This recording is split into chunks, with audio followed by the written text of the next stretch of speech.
The Anxiety Paradox: Why Your Worries Hold the Key to Your Greatest Strengths. Written and published by MSC Boost. Anxiety affects millions worldwide, with a staggering 40 million adults in the United States alone experiencing an anxiety disorder each year. Despite its prevalence, anxiety remains deeply misunderstood and stigmatized, leaving many sufferers feeling isolated and hopeless. However, a growing body of research suggests that anxiety, when properly understood and harnessed, can be a powerful catalyst for personal growth and achievement. Studies have shown that people with anxiety disorders often possess unique strengths, such as increased empathy, perceptiveness, and problem-solving skills. In fact, a survey of entrepreneurs found that 72% reported experiencing mental health concerns, with anxiety being the most common issue. These findings suggest that the very qualities that make anxiety challenging, hypervigilance, overthinking, and a constant drive to anticipate and prepare, may also be the seeds of resilience, innovation, and success. The Anxiety Paradox invites you to see your anxiety in a radically new light, not as a weakness to be eliminated, but as a potential ally on the path to personal transformation. Through cutting-edge research, practical strategies, and real-life stories, you'll learn how to recognize and reframe anxiety's hidden strengths, develop skills for managing anxiety in daily life, cultivate self-compassion and a growth mindset, build resilience by embracing discomfort, and create a personalized toolkit of coping strategies and support systems. This book is a game-changer for anyone struggling with anxiety, offering a roadmap for transforming your relationship with anxiety and unlocking your full potential. You'll discover that your sensitivity, imagination, and care for others can be your greatest superpowers when channeled constructively and compassionately. Get ready to embark on a transformative journey that will change the way you perceive anxiety and yourself. The Anxiety Paradox is your guide to turning struggles into strengths and building a life of greater purpose, meaning, and authentic joy. The world needs more of what you have to offer, your unique perspective on what it means to be human in an uncertain world. Embrace the full complexity and potential of your anxious mind, and use it as a catalyst for growth, healing, and transformation. Chapter 1. The Misunderstood Emotion: Challenging the Conventional Narrative. Anxiety, the word itself, evokes a visceral reaction. Sweaty palms, racing thoughts, a tightness in the chest. For many, anxiety is an unwelcome visitor, an emotional burden to be endured or escaped. But what if this pervasive view of anxiety is not only incomplete but fundamentally misguided? The conventional narrative paints anxiety as a villain, a mental health foe to be vanquished with therapy, medication, or sheer force of will. Self-help books line the shelves, promising freedom from worry and stress. The message is clear. Anxiety is something to be eliminated, a barrier to happiness and success. Yet this simplistic portrayal fails to capture the complexity and potential of this deeply human emotion. Anxiety, in its essence, is a survival mechanism, a biological response honed over millions of years of evolution.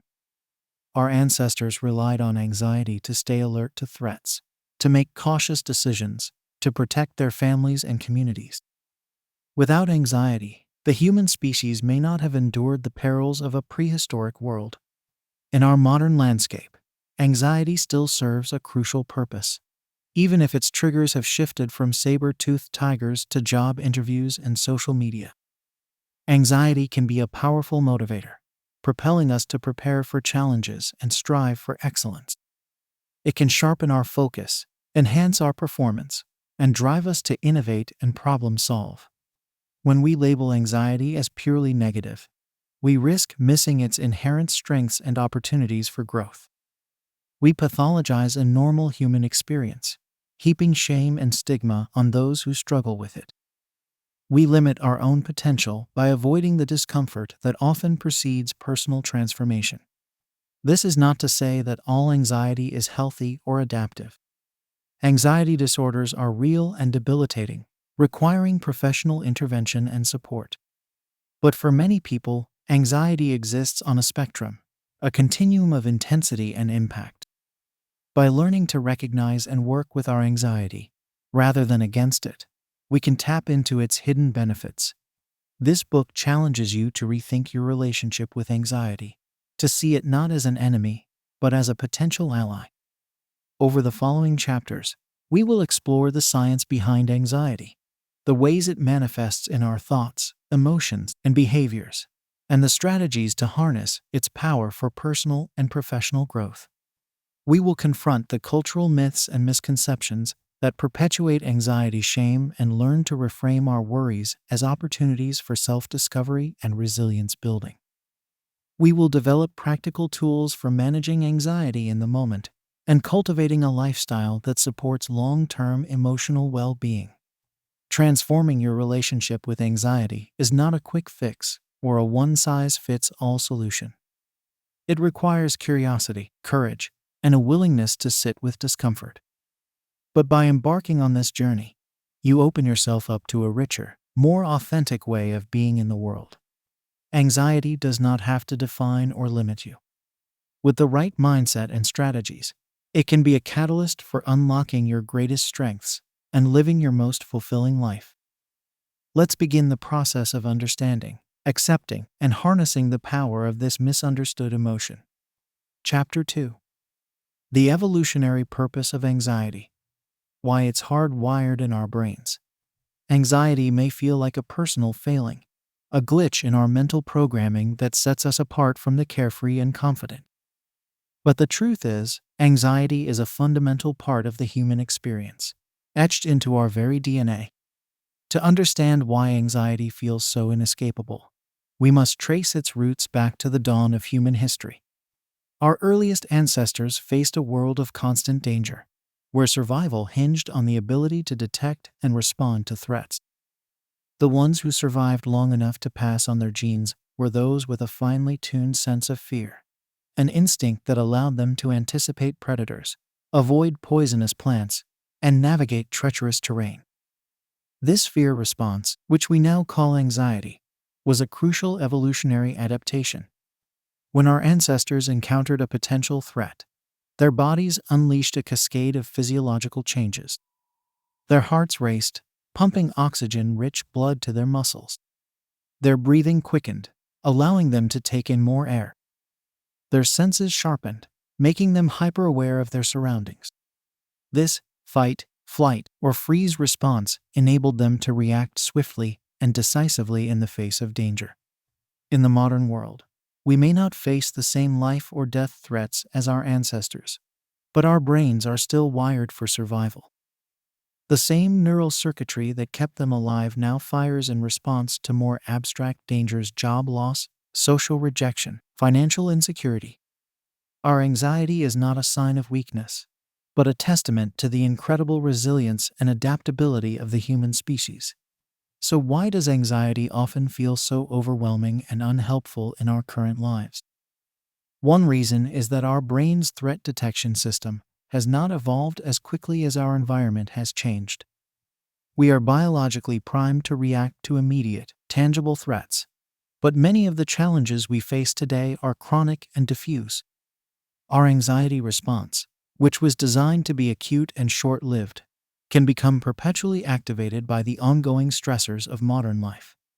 Moreover, our highly developed prefrontal cortex, the part of the brain responsible for rational thought and problem-solving, can actually amplify our anxiety.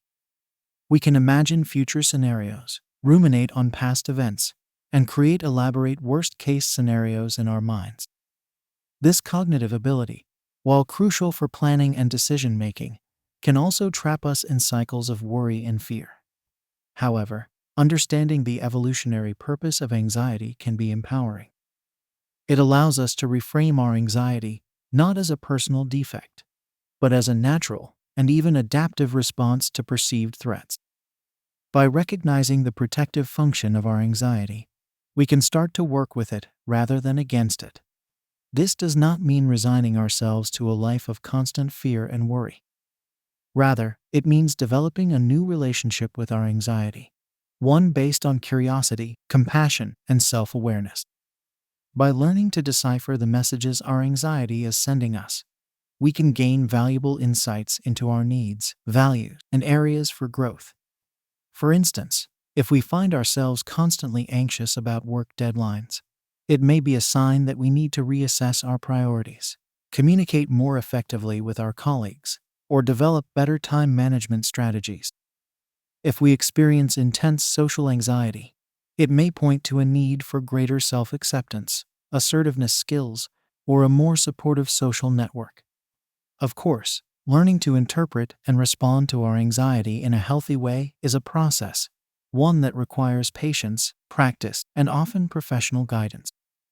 But by recognizing the evolutionary roots of our anxiety, we can start to demystify and destigmatize it. We can begin to see our anxiety not as a shameful secret, but as a shared human experience with the potential for growth and transformation. As we move forward in our exploration of the anxiety paradox, keep in mind this fundamental truth. Your anxiety is not a mistake or a malfunction. It is a deeply ingrained survival mechanism that has helped our species navigate the challenges of existence for millennia. By honoring its evolutionary purpose, you can begin to harness its potential for resilience, growth, and self-discovery. Chapter 3. The Anxiety Spectrum. From healthy concern to debilitating disorder. Anxiety is not a one-size-fits-all experience. It manifests differently from person to person, varying in intensity, duration, and impact on daily life. While we all feel anxious from time to time, some people find their anxiety persistently disruptive, interfering with their relationships, work, and overall well-being. Understanding the wide range of anxiety experiences, what mental health professionals call the anxiety spectrum, is crucial for recognizing when anxiety has become problematic and knowing how to seek appropriate support. At one end of the spectrum is everyday anxiety, the kind of normal, temporary worry that arises in response to life's challenges and uncertainties. This type of anxiety is situational and proportional to the stressor at hand. You might feel anxious before a job interview, during a turbulent flight, or when awaiting important news. The anxiety dissipates once the stressful situation has passed, and it does not significantly impair your functioning. In fact, mild to moderate anxiety can actually be beneficial, providing the motivational spark needed to prepare for upcoming demands. The nervous energy you feel before a big presentation can sharpen your focus and give you the adrenaline boost to perform at your best. The worry about an upcoming exam can propel you to study more diligently. As long as the anxiety is manageable and short-lived, it can be an adaptive response to life's challenges. Moving along the spectrum, we encounter more persistent and intense forms of anxiety. When anxiety begins to feel uncontrollable, excessive, and disproportionate to the situation at hand, it may be crossing the threshold into an anxiety disorder. Anxiety disorders are characterized by relentless, intrusive thoughts, physical symptoms, and avoidance behaviors that significantly disrupt daily life. Generalized anxiety disorder (GAD), for instance, involves chronic, exaggerated worry about everyday matters, such as job responsibilities, health, family, or minor events. People with GAD often feel on edge, restless, and irritable. They may have trouble concentrating, sleeping, or relaxing, even when there is no immediate threat or identifiable reason for concern.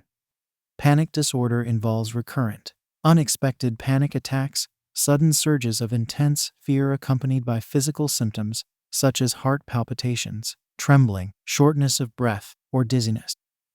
These attacks can be so overwhelming that people may start to avoid situations or places where they fear an attack might occur, leading to increasing isolation and disability. Social anxiety disorder, also known as social phobia, is marked by intense self-consciousness and fear of negative evaluation in social or performance situations. People with social anxiety often worry excessively about humiliating themselves or being judged by others, leading them to avoid social interactions or endure them with great distress. Other specific phobias, such as fear of flying, heights, or certain animals, can also cause significant impairment if they lead to extensive avoidance or distress. Obsessive-compulsive disorder (OCD), while no longer classified as an anxiety disorder in the DSM-5, is often accompanied by severe anxiety related to intrusive, unwanted thoughts, obsessions, and repetitive behaviors or mental acts, compulsions aimed at reducing distress. It is important to note that having an anxiety disorder does not mean you are weak or crazy.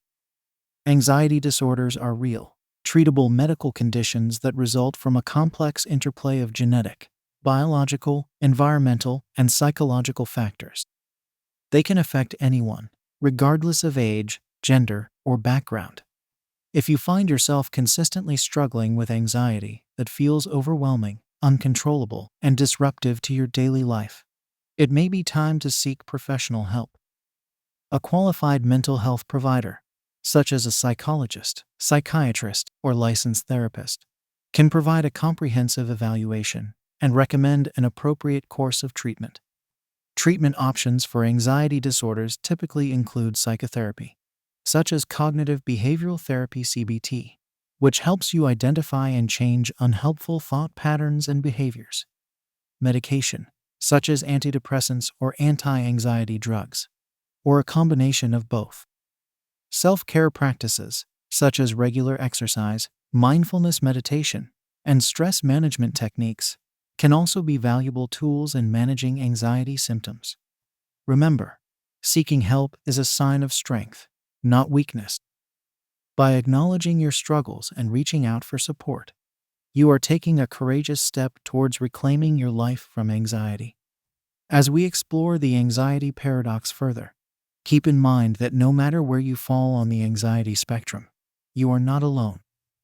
Millions of people worldwide experience anxiety in its various forms, and there are proven strategies and resources available to help you manage your symptoms and improve your quality of life. In the following chapters, we will delve deeper into the specific ways anxiety manifests in our thoughts, emotions, and behaviors, and provide practical tools for harnessing its potential for growth and resilience. By understanding the full spectrum of anxiety experiences, you can begin to develop self-awareness, self-compassion, and a personalized toolbox for transforming your relationship with anxiety. Chapter 4. The Strengths Hidden in Your Struggles. An Introduction to the Anxiety Paradox. Anxiety is often seen as a weakness, a flaw in our mental armor that needs to be fixed or eliminated. But what if we've been looking at anxiety all wrong? What if, hidden beneath the surface of our struggles, there are untapped reserves of strength, resilience, and even brilliance? This is the essence of the anxiety paradox, the idea that our greatest challenges can also be the source of our greatest growth and potential. When we shift our perspective from trying to eradicate anxiety to understanding and harnessing it, we open ourselves up to a world of possibilities. Consider some of the most iconic figures in history: leaders, innovators, artists, and revolutionaries who changed the course of human civilization. Many of them grappled with profound anxiety, using it as fuel for their visionary work. Abraham Lincoln, one of America's most revered presidents, suffered from debilitating depression and anxiety throughout his life. Yet he channeled his inner turmoil into a fierce commitment to justice and equality, leading the nation through its darkest hour. Or take Vincent van Gogh, the post-impressionist painter whose works now sell for millions of dollars. Van Gogh's struggles with mental illness, including severe anxiety and probable bipolar disorder, are well documented. Yet his heightened sensitivity and emotional intensity also gave rise to some of the most breathtaking, expressive art ever created. These examples are not meant to romanticize mental illness or suggest that anxiety is a prerequisite for greatness. Rather, they illustrate a profound truth that our wounds can be the doorway to our most authentic, meaningful lives. When we learn to approach our anxiety with curiosity and compassion, we can begin to mine it for the gifts it holds. One of those gifts is a finely tuned radar for danger and uncertainty.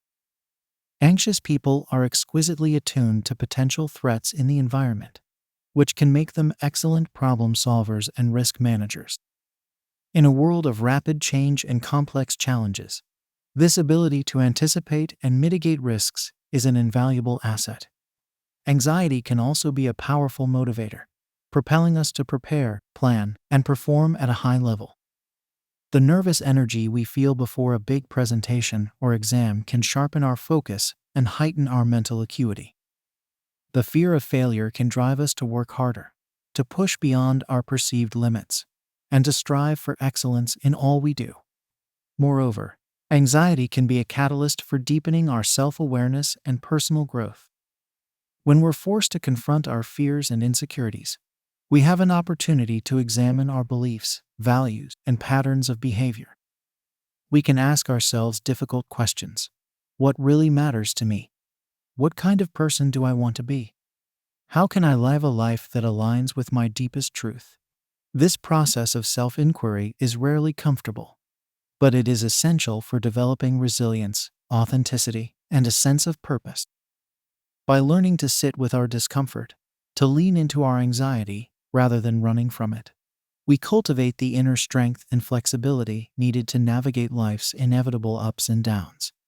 Of course, harnessing the power of anxiety is not about white-knuckling our way through constant stress and fear. It's about developing a new relationship with our anxiety, one based on balance, self-care, and wise discernment.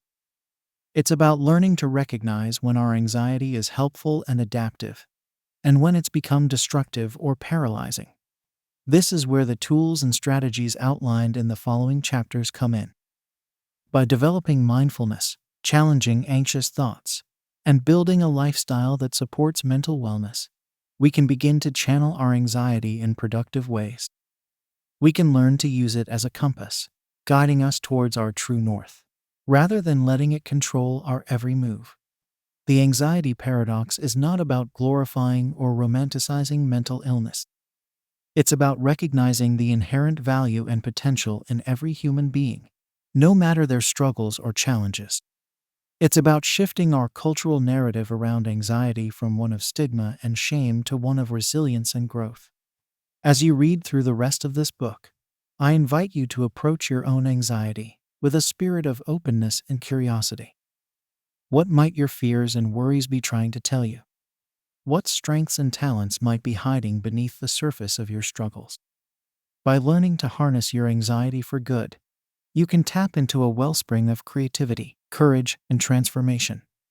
Remember, you are not alone in this journey. Millions of people around the world live with anxiety every day, and many of them are doing extraordinary things, raising families, pursuing their passions, changing their communities for the better. Your anxiety does not define you. It is simply one part of the complex, beautiful tapestry that makes you who you are. So let us move forward with self-compassion, with hope, and with a determination to unleash our full potential. The path may not always be easy, but I believe it will be worth it. Together, we can rewrite the story of anxiety, not as a weakness to be eliminated, but as a source of strength to be celebrated. Chapter 5. The body's alarm system. Physical symptoms and what they're telling you. Anxiety is not just a mental experience. It's a full-body event. When we feel anxious, our physical symptoms can range from mildly uncomfortable to downright terrifying. Heart palpitations, chest tightness, rapid breathing, sweating, trembling, and digestive issues are just a few of the ways anxiety manifests in the body. These physical sensations can be so intense that many people mistake them for signs of a serious medical condition, like a heart attack or stroke. But why does anxiety cause such a wide array of physical symptoms?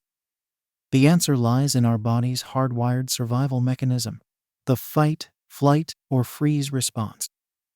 When we perceive a threat, whether it's a physical danger or a psychological stressor, our autonomic nervous system kicks into high gear. This triggers a cascade of physiological changes designed to prepare us for action. The sympathetic nervous system, which is responsible for the fight or flight response, releases a flood of stress hormones, including adrenaline and cortisol. These hormones cause our heart rate and blood pressure to increase, pumping oxygen-rich blood to our muscles. Our breathing becomes rapid and shallow, allowing us to take in more oxygen. We may start to sweat, which helps cool our body and improve grip if we need to fight or flee. Blood is diverted away from our digestive system to our muscles, which can lead to feelings of nausea, butterflies, or even diarrhea. Our pupils dilate, letting in more light to sharpen our vision. We may tremble or feel shaky as our muscles tense, ready for action. All of these physical changes are designed to give us a survival advantage in the face of danger. They're the body's way of saying, "Get ready, you're not safe." The problem is, our modern-day threats are often psychological rather than physical. We're not running from predators. We're dealing with work deadlines, relationship conflicts, and financial pressures. When we experience chronic stress and anxiety, our body's alarm system can become hyperactive, triggering the fight or flight response even in the absence of a clear threat. Over time, this constant state of physiological arousal can take a toll on our physical and mental health. But here's the thing. Our physical symptoms of anxiety, as uncomfortable as they may be, are not dangerous in themselves. They are not signs that something is wrong with our body. They are signs that our body is doing exactly what it's designed to do in the face of perceived danger. This is a crucial realization for many people with anxiety. When we understand that our physical symptoms are a normal, adaptive response to stress, we can start to relate to them differently. Instead of fearing them or trying to suppress them, we can learn to work with them. One powerful way to do this is through mindfulness, the practice of bringing our attention to the present moment with curiosity and non-judgment. When we notice physical sensations of anxiety arising, we can take a moment to pause and observe them, without getting caught up in anxious thoughts or stories. We might silently name the sensations we're feeling. I'm noticing tightness in my chest. I'm noticing my heart beating faster. I'm noticing trembling in my hands. By simply acknowledging these sensations without judgment, we can create a bit of space around them. We can remind ourselves, these sensations are uncomfortable, but they are not dangerous. They will pass. Through this practice of mindful awareness, we can start to develop a new relationship with our physical symptoms of anxiety. Instead of seeing them as the enemy, we can start to see them as messengers, giving us valuable information about our stress levels and emotional state. Our physical symptoms can become cues to check in with ourselves, to ask, what do I need right now? What would help me feel more grounded and centered? Maybe we need to take a few deep breaths, go for a walk, or reach out to a supportive friend. Maybe we need to reassess our priorities, set better boundaries, or make time for self-care. Listening to our body's signals with compassion and curiosity can be a powerful tool for managing anxiety. When we learn to befriend our physical symptoms rather than fear them, we can tap into our body's innate wisdom and resilience. Of course, if you're experiencing physical symptoms that are severe, persistent, or interfering with your daily life, it's always a good idea to check with a healthcare provider to rule out any underlying medical conditions. But for many people with anxiety, understanding the adaptive nature of their physical symptoms can be a game changer. So the next time you notice your heart racing, your palms sweating, or your stomach churning with anxiety, remember, your body is not betraying you. It's trying to protect you in the best way it knows how. By learning to listen to your physical symptoms with kindness and curiosity, you can start to harness their power for healing and growth. Chapter 6. The Mind's Magnifying Glass. Cognitive Distortions and Anxious Thought Patterns. Our minds are incredible tools, capable of solving complex problems, creating breathtaking works of art, and envisioning a better future. But sometimes, our greatest asset can also be our greatest liability, especially when it comes to anxiety. The way we think about ourselves, others, and the world around us has a profound impact on our emotional well-being. When our thought patterns become distorted or exaggerated, anxiety can quickly take hold. Cognitive distortions are habitual ways of thinking that are often inaccurate, negative, and unhelpful. They're like a magnifying glass that amplifies our fears and insecurities, while minimizing our strengths and resources. These distortions can be so automatic and deeply ingrained that we don't even realize we're engaging in them. One common cognitive distortion is catastrophizing, imagining the worst possible outcome of a situation, no matter how unlikely it may be. A person with anxiety might get a mildly critical comment from their boss and immediately jump to the conclusion that they're going to get fired, lose their home, and end up destitute on the street. Catastrophizing takes a small spark of worry and turns it into an out-of-control blaze. Another distortion is all or nothing thinking, also known as black and white thinking. This is the tendency to see things in extreme, binary categories with no middle ground. Either we're a complete success or a total failure. Either someone likes us or they hate us. This kind of thinking leaves no room for nuance, growth, or self-compassion. Overgeneralization is another common trap. This is when we take a single negative event and blow it up into a never-ending pattern of defeat. If we stumble over our words during a presentation, we might tell ourselves, "I always mess up when I'm speaking in public. I'm such a failure." Overgeneralization makes it hard to learn from our experiences and move forward with resilience. Mind reading and fortune telling are two related distortions. Mind reading is when we assume we know what others are thinking, usually projecting our own insecurities onto them. Fortune telling is when we predict the future in a negative way, convinced that things will turn out badly no matter what we do. Both of these distortions keep us trapped in a cycle of anxiety and self-doubt. Labeling is another distortion that can be particularly insidious. This is when we reduce ourselves or others to a single, negative descriptor. Instead of saying, "I made a mistake," we say, "I'm a loser." Instead of acknowledging that someone hurt our feelings, we label them a jerk. Labeling puts people in boxes and makes it hard to see their and our own full humanity. These are just a few examples of the many cognitive distortions that can fuel anxiety. The tricky thing about these distortions is that they often feel true in the moment. Our minds are very good at convincing us that our worst fears are reality. But the good news is, we can learn to recognize and challenge these distorted thoughts. One powerful tool is cognitive restructuring, the practice of identifying unhelpful thoughts and replacing them with more balanced, realistic perspectives. When we catch ourselves engaging in a cognitive distortion, we can pause and ask ourselves some key questions. What is the evidence for this thought? Is it based on facts or feelings? Is there another way to look at this situation? What would I say to a friend who had this thought? What are the chances that my worst fear will actually come true? What are some small steps I can take to cope with this situation? By gently interrogating our anxious thoughts, we can start to loosen their grip on us. We can learn to see our worries as mental events rather than unquestionable truths. We can cultivate a healthy skepticism about the stories our mind tells us. This is not to say that challenging cognitive distortions is easy. It takes practice, patience, and often the support of a skilled therapist. But the more we practice noticing and questioning our anxious thoughts, the more we can retrain our brain to think in healthier, more balanced ways. Along with cognitive restructuring, there are other strategies that can help us manage anxious thought patterns. Mindfulness meditation, for example, teaches us how to observe our thoughts without getting caught up in them. By practicing present moment awareness, we can learn to relate to our thoughts in a more spacious, non-judgmental way. Self-compassion is another powerful antidote to anxious thinking.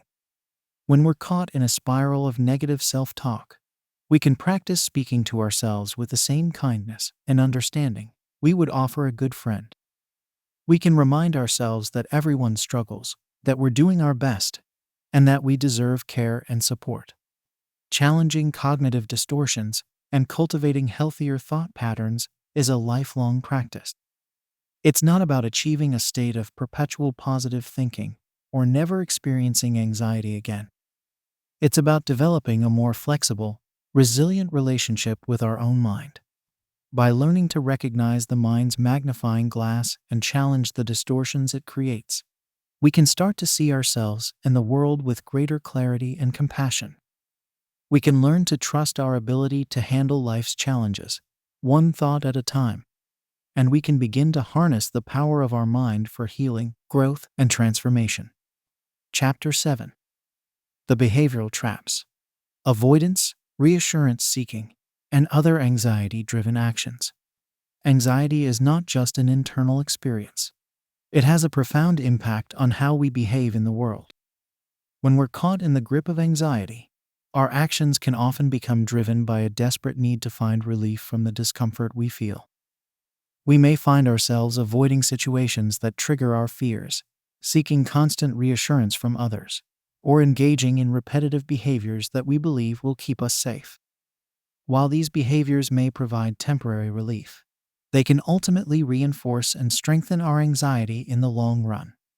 One of the most common behavioral traps in anxiety is avoidance. When we're faced with a situation that makes us anxious, our natural instinct is often to stay away from it. If we're afraid of public speaking, we might turn down opportunities to give presentations at work. If we're anxious about social situations, we might decline invitations to parties or gatherings. While avoidance can provide short-term relief, it can also reinforce the idea that the situation we're avoiding is truly dangerous or threatening. The more we avoid something, the more our anxiety about it can grow. We never give ourselves the chance to learn that we can handle the situation, and that our worst fears are unlikely to come true. Avoidance can start to shrink our world as we cut ourselves off from experiences and opportunities that could enrich our lives. Reassurance seeking is another common behavioral trap. When we're feeling anxious, we may constantly seek reassurance from others that everything is okay. We might ask our partner multiple times a day if they still love us, or we might call our doctor repeatedly for reassurance about our health. While seeking reassurance is a natural response to anxiety, constant reassurance seeking can become a compulsive behavior that only provides fleeting relief. It can also strain our relationships and prevent us from learning to tolerate uncertainty on our own. Compulsive behaviors are another manifestation of anxiety-driven action.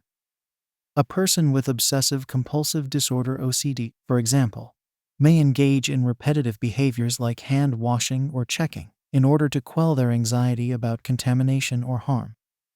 A person with generalized anxiety disorder (GAD) may overwork in an attempt to stave off anxious thoughts about their performance. These behaviors can consume a tremendous amount of time and energy, interfering with daily life and reinforcing the cycle of anxiety. So how can we break free from these behavioral traps? The first step is awareness. By learning to recognize when our actions are being driven by anxiety, we can start to make more conscious choices about how we want to respond. One powerful tool is exposure therapy, the practice of gradually and systematically confronting the situations or objects that trigger our anxiety. By facing our fears in a controlled and supported way, we can learn that they are not as dangerous as we thought. We can build up our tolerance for discomfort and develop new, more adaptive coping strategies. If you're struggling with avoidance, you might start by making a list of the situations you tend to avoid, ranked from least to most anxiety-provoking. Then, starting with the least challenging situation, you can begin to expose yourself to it, staying in the situation until your anxiety starts to subside. As you build up your confidence, you can work your way up the list, tackling progressively more challenging situations. If reassurance seeking is a problem for you, you can practice tolerating uncertainty by setting limits on how often you seek reassurance. You might tell your partner, for example, that you're going to try to limit yourself to one reassurance-seeking question per day. When the urge to seek reassurance arises, you can practice sitting with the discomfort and reminding yourself that you can handle not knowing for sure. For compulsive behaviors, the goal is often to learn to tolerate the anxiety that drives the behavior without acting on it. This might involve practicing response prevention, deliberately refraining from engaging in the compulsive behavior, and learning to ride out the resulting anxiety. Over time, the anxiety will naturally start to dissipate on its own. Mindfulness can be a valuable tool in breaking free from anxiety-driven behaviors. By learning to observe our anxious impulses with curiosity and non-judgment, we can create a bit of space between the urge to act and the action itself. We can learn to see our anxiety as a temporary mental event rather than a command we must obey. Of course, changing anxiety-driven behaviors is not always easy. It requires a willingness to tolerate discomfort and to challenge our deeply ingrained habits. Working with a therapist who specializes in anxiety disorders can be immensely helpful in this process. But the rewards of freeing ourselves from behavioral traps are immense. When we learn to face our fears, tolerate uncertainty, and resist compulsive urges, we open ourselves up to a world of possibilities. We can start to live life on our own terms, rather than being dictated by our anxiety. By learning to recognize the behavioral traps of anxiety and developing new, more adaptive responses, we can start to break free from the cycle of fear and avoidance. We can cultivate a sense of agency and empowerment, knowing that we have the tools to handle whatever challenges come our way. Remember, breaking free from anxiety-driven behaviors is a process, not a perfection. There will be setbacks and stumbles along the way. But with persistence, self-compassion, and a commitment to growth, we can learn to relate to our anxiety in a new way, not as a dictator of our actions, but as a signal that we have the strength and resilience to face our fears and live the life we truly want. Chapter 8. The Emotional Undertow: How Anxiety Interacts with Other Feelings. Our emotional lives are complex and multifaceted, with many different feelings arising and interacting in the course of a day. When we struggle with anxiety, it can be like a powerful undertow that pulls other emotions into its current. Anxiety rarely exists in isolation. It often tangles with feelings like shame, anger, sadness, and even excitement.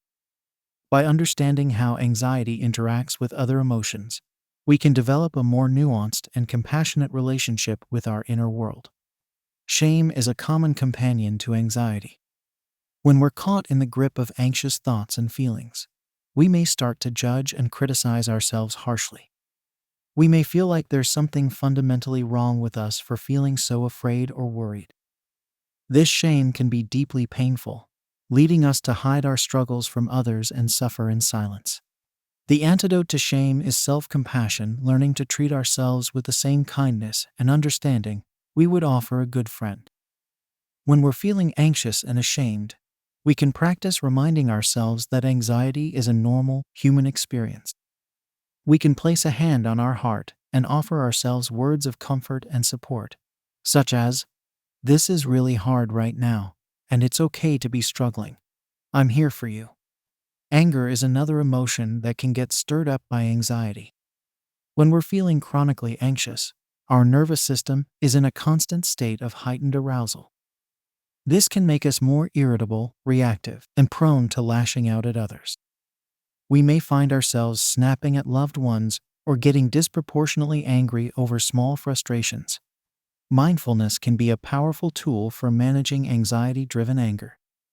When we feel the heat of anger rising, we can take a moment to pause and notice the physical sensations in our body, the tightness in our chest, the clenching of our jaw, the racing of our heart.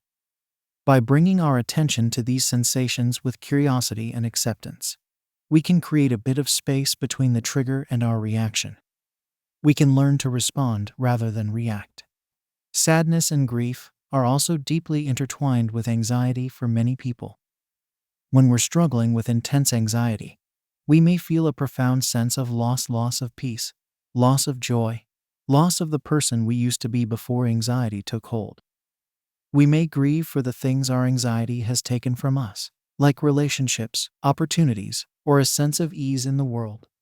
Allowing ourselves to feel and express this sadness is a crucial part of healing from anxiety. We can practice giving ourselves permission to grieve, without judgment or shame. We can reach out for support from loved ones or a therapist, knowing that we don't have to carry our sadness alone. And we can look for ways to reconnect with the things that bring us joy and meaning, even in small ways.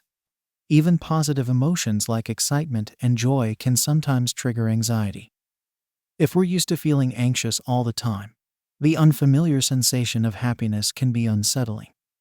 We may start to worry that something bad is about to happen, or that we don't deserve to feel good. This anxiety can lead us to sabotage positive experiences or push away the people and things we care about. Practicing gratitude and savoring positive moments can help us retrain our brain to tolerate and embrace joy. We can start by noticing and appreciating the small, good things in our day: a warm cup of coffee, a kind word from a friend, a moment of laughter. We can allow ourselves to fully feel and enjoy these experiences rather than rushing past them or bracing for the next problem. Of course, learning to navigate the emotional undertow of anxiety is a lifelong process. There will be times when we feel overwhelmed, when the old habits of self-judgment and reactivity pull us under. But with practice and patience, we can learn to ride the waves of our emotions with greater skill and grace. One helpful tool is learning to name and validate our emotions as they arise. When we're caught in an anxious spiral, we can pause and say to ourselves, "I'm noticing a lot of anxiety right now, and that's okay. It's natural to feel scared/angry/sad in this situation." By acknowledging our feelings without judgment, we can start to diffuse their power over us. Therapy can also be an invaluable resource for untangling the knots of anxiety and other emotions.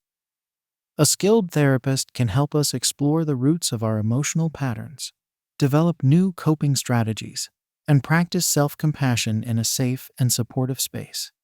Ultimately, the goal is not to eliminate anxiety or any other difficult emotion, but to develop a more accepting and skillful relationship with our inner world. When we learn to ride the emotional undertow with mindfulness and compassion, we open ourselves up to the full richness and complexity of the human experience. By befriending our anxiety and the other emotions that come with it, we can start to see them not as enemies to be vanquished, but as messengers bearing important wisdom about our needs, our values, and our deepest selves. We can learn to listen to these messages with curiosity and care, allowing them to guide us towards a more authentic and fulfilling life. Remember, you are not alone in the swirling currents of anxiety and emotion. Countless others have navigated these waters before you, and countless more will follow. By sharing our stories and supporting each other with compassion and understanding, we can find our way to calmer shores together. Chapter 9. The Discomfort Zone. Embracing anxiety as a catalyst for change. Most of us spend a great deal of energy trying to avoid discomfort. We do everything we can to sidestep the feelings of anxiety, fear, and uncertainty that are an inevitable part of growth and change. But what if, instead of running from these feelings, we learn to run toward them? What if we could see anxiety not as a barrier to growth, but as a signpost pointing us toward our deepest values and desires? This is the paradox at the heart of the discomfort zone. The idea that our greatest opportunities for transformation often lie in the very experiences we most want to avoid. When we're willing to step into the discomfort of the unknown, to tolerate the anxiety of trying something new or challenging, we open ourselves up to a world of possibility. Think about a time in your life when you took a risk, despite your fears. Maybe you started a new job, ended a toxic relationship, or traveled to a foreign country alone. Chances are, you felt a great deal of anxiety leading up to that decision. Your mind probably conjured up all sorts of worst-case scenarios, trying to talk you out of taking the leap. But if you pushed through that anxiety and took the risk anyway, you likely discovered a reservoir of strength and resilience you never knew you had. You may have surprised yourself with your ability to adapt, to learn, to thrive in a new and challenging situation. And in the process, you probably grew in ways you never could have if you had stayed in your comfort zone. This is the power of embracing anxiety as a catalyst for change. When we're willing to face our fears head-on, to lean into the discomfort of growth, we tap into a deep well of potential within ourselves. We start to see that we are capable of so much more than we ever imagined. Of course, this is easier said than done. Our brains are hardwired to avoid discomfort and seek pleasure. and anxiety can feel like a flashing red light telling us to turn back, to stay safe, to stick with what we know. But with practice and patience, we can learn to rewire our relationship with anxiety, to see it not as a stop sign, but as a green light for growth. One powerful tool for embracing the discomfort zone is exposure therapy.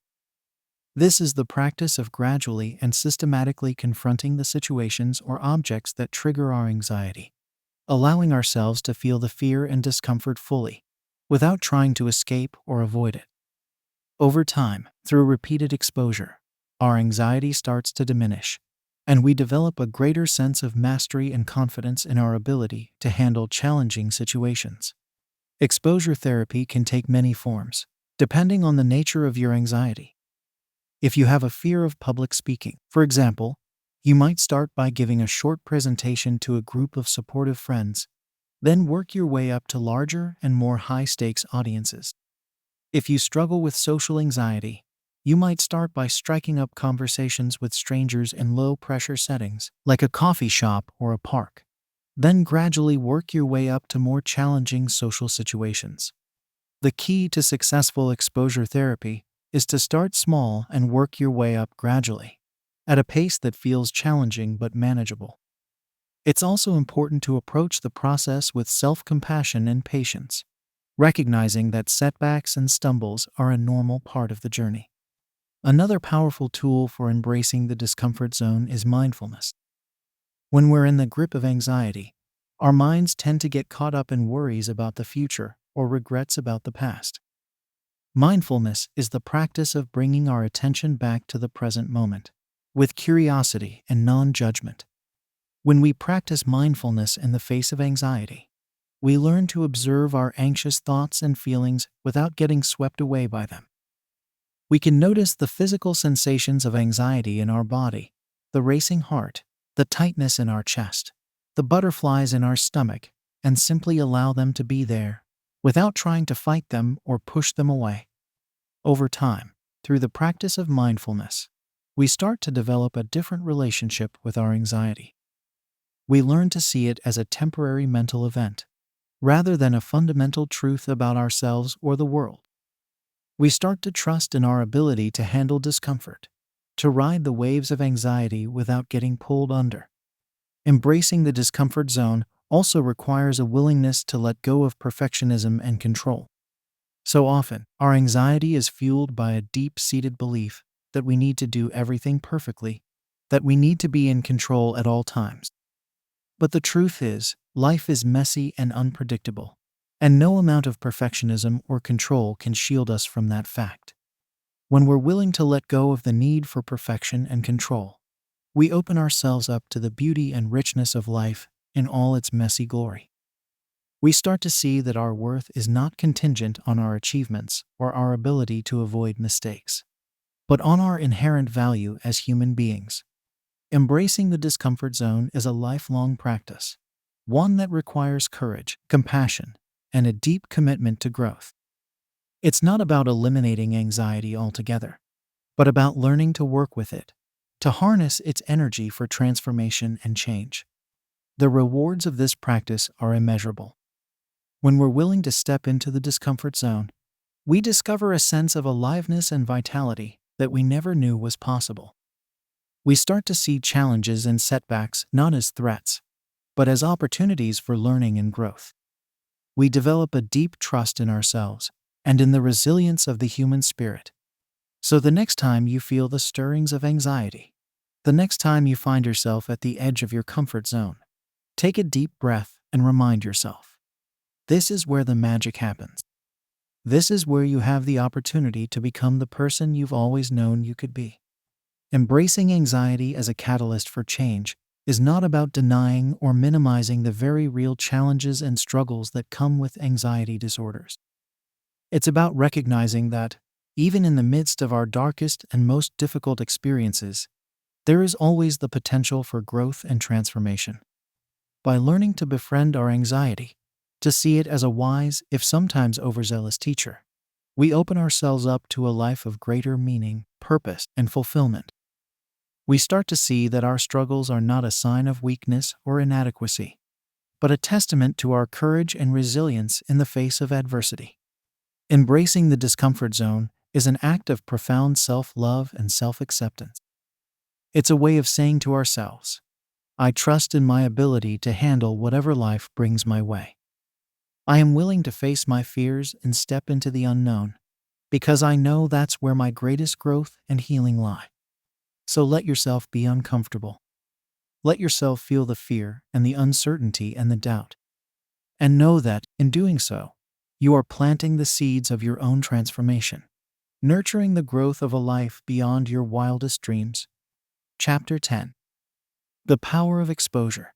Facing fears and expanding your comfort zone. Fear is a powerful force. It can keep us trapped in familiar routines, preventing us from taking risks or trying new things. When anxiety takes hold, our world can start to feel smaller and smaller, as we avoid more and more situations that trigger our fears. But what if there was a way to break free from the grip of fear? What if we could learn to face our anxieties head-on, and in doing so, expand our comfort zone and open up new possibilities for growth and fulfillment?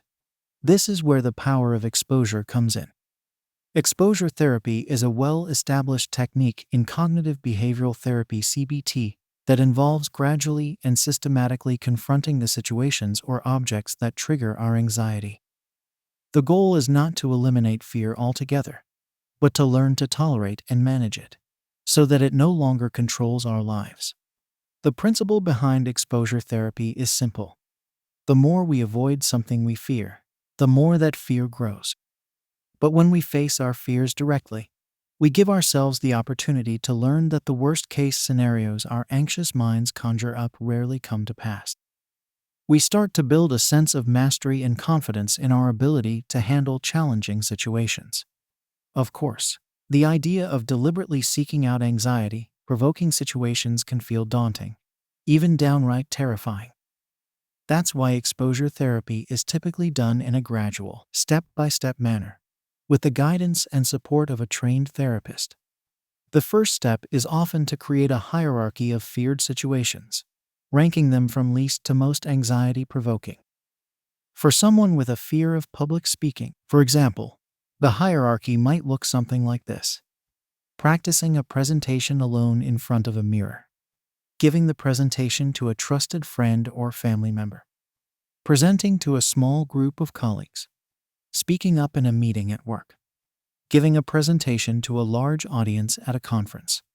Once the hierarchy is established, the next step is to start working through it, one level at a time. This might involve practicing relaxation techniques, such as deep breathing or progressive muscle relaxation, to help manage the physical symptoms of anxiety.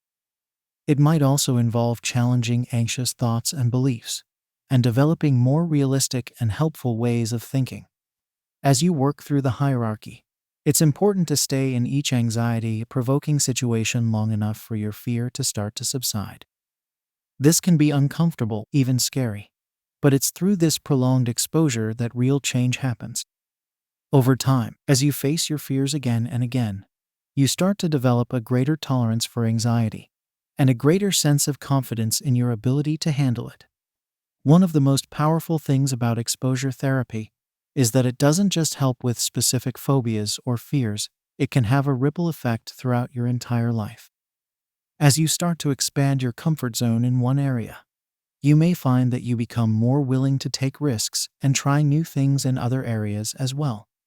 Maybe you've always wanted to travel solo, but your anxiety about being alone in unfamiliar places has held you back.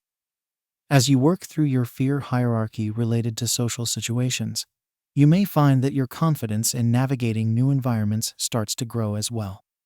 Suddenly, that solo trip to Europe doesn't seem quite so daunting anymore. Or perhaps you've been stuck in a dead-end job for years, too anxious to apply for new positions or advocate for a promotion. As you practice asserting yourself in small ways through exposure therapy, you may start to feel more empowered to go after what you want in your career as well. The power of exposure lies in its ability to help us rewrite the stories we tell ourselves about what we're capable of. When we avoid the things we fear, we reinforce the belief that we can't handle them. But when we face our fears head on, we start to see that we are far more resilient and capable than we ever imagined. Of course, exposure therapy is not a quick fix or a one-time event. It requires ongoing practice and commitment, and there will inevitably be setbacks and challenges along the way. But with persistence and self-compassion, the power of exposure can be truly transformative. If you're considering starting exposure therapy, it's important to work with a qualified therapist who can help you develop a personalized plan and provide support and guidance along the way. It's also crucial to go at your own pace and to be patient and kind with yourself throughout the process. Remember, the goal is not to become completely fearless, but to develop a healthier relationship with fear and anxiety. There may always be situations that make you nervous or uncomfortable, and that's okay. What matters is that you're willing to face those situations with courage and self-compassion, knowing that each time you do, you're strengthening your resilience and expanding your world. Exposure therapy can also be a powerful complement to other anxiety management strategies, such as mindfulness meditation, cognitive restructuring, and lifestyle changes like regular exercise and good sleep hygiene. By taking a holistic approach to managing your anxiety, you give yourself the best possible chance of success. Ultimately, the power of exposure is about more than just overcoming specific fears or phobias. It's about learning to live a life guided by your values and aspirations, rather than limited by your anxieties. It's about developing the confidence and resilience to take on new challenges, pursue your passions, and connect deeply with others. Facing your fears through exposure therapy can be a daunting prospect, but it's also an incredible opportunity for growth and transformation. By stepping outside your comfort zone and embracing the discomfort of the unknown, you open yourself up to a world of possibility and potential. So if you're feeling held back by anxiety, if there are things you've always wanted to do, but haven't had the courage to try, consider giving exposure therapy a chance. With the right support and a willingness to face your fears, you may be surprised at just how far you can go.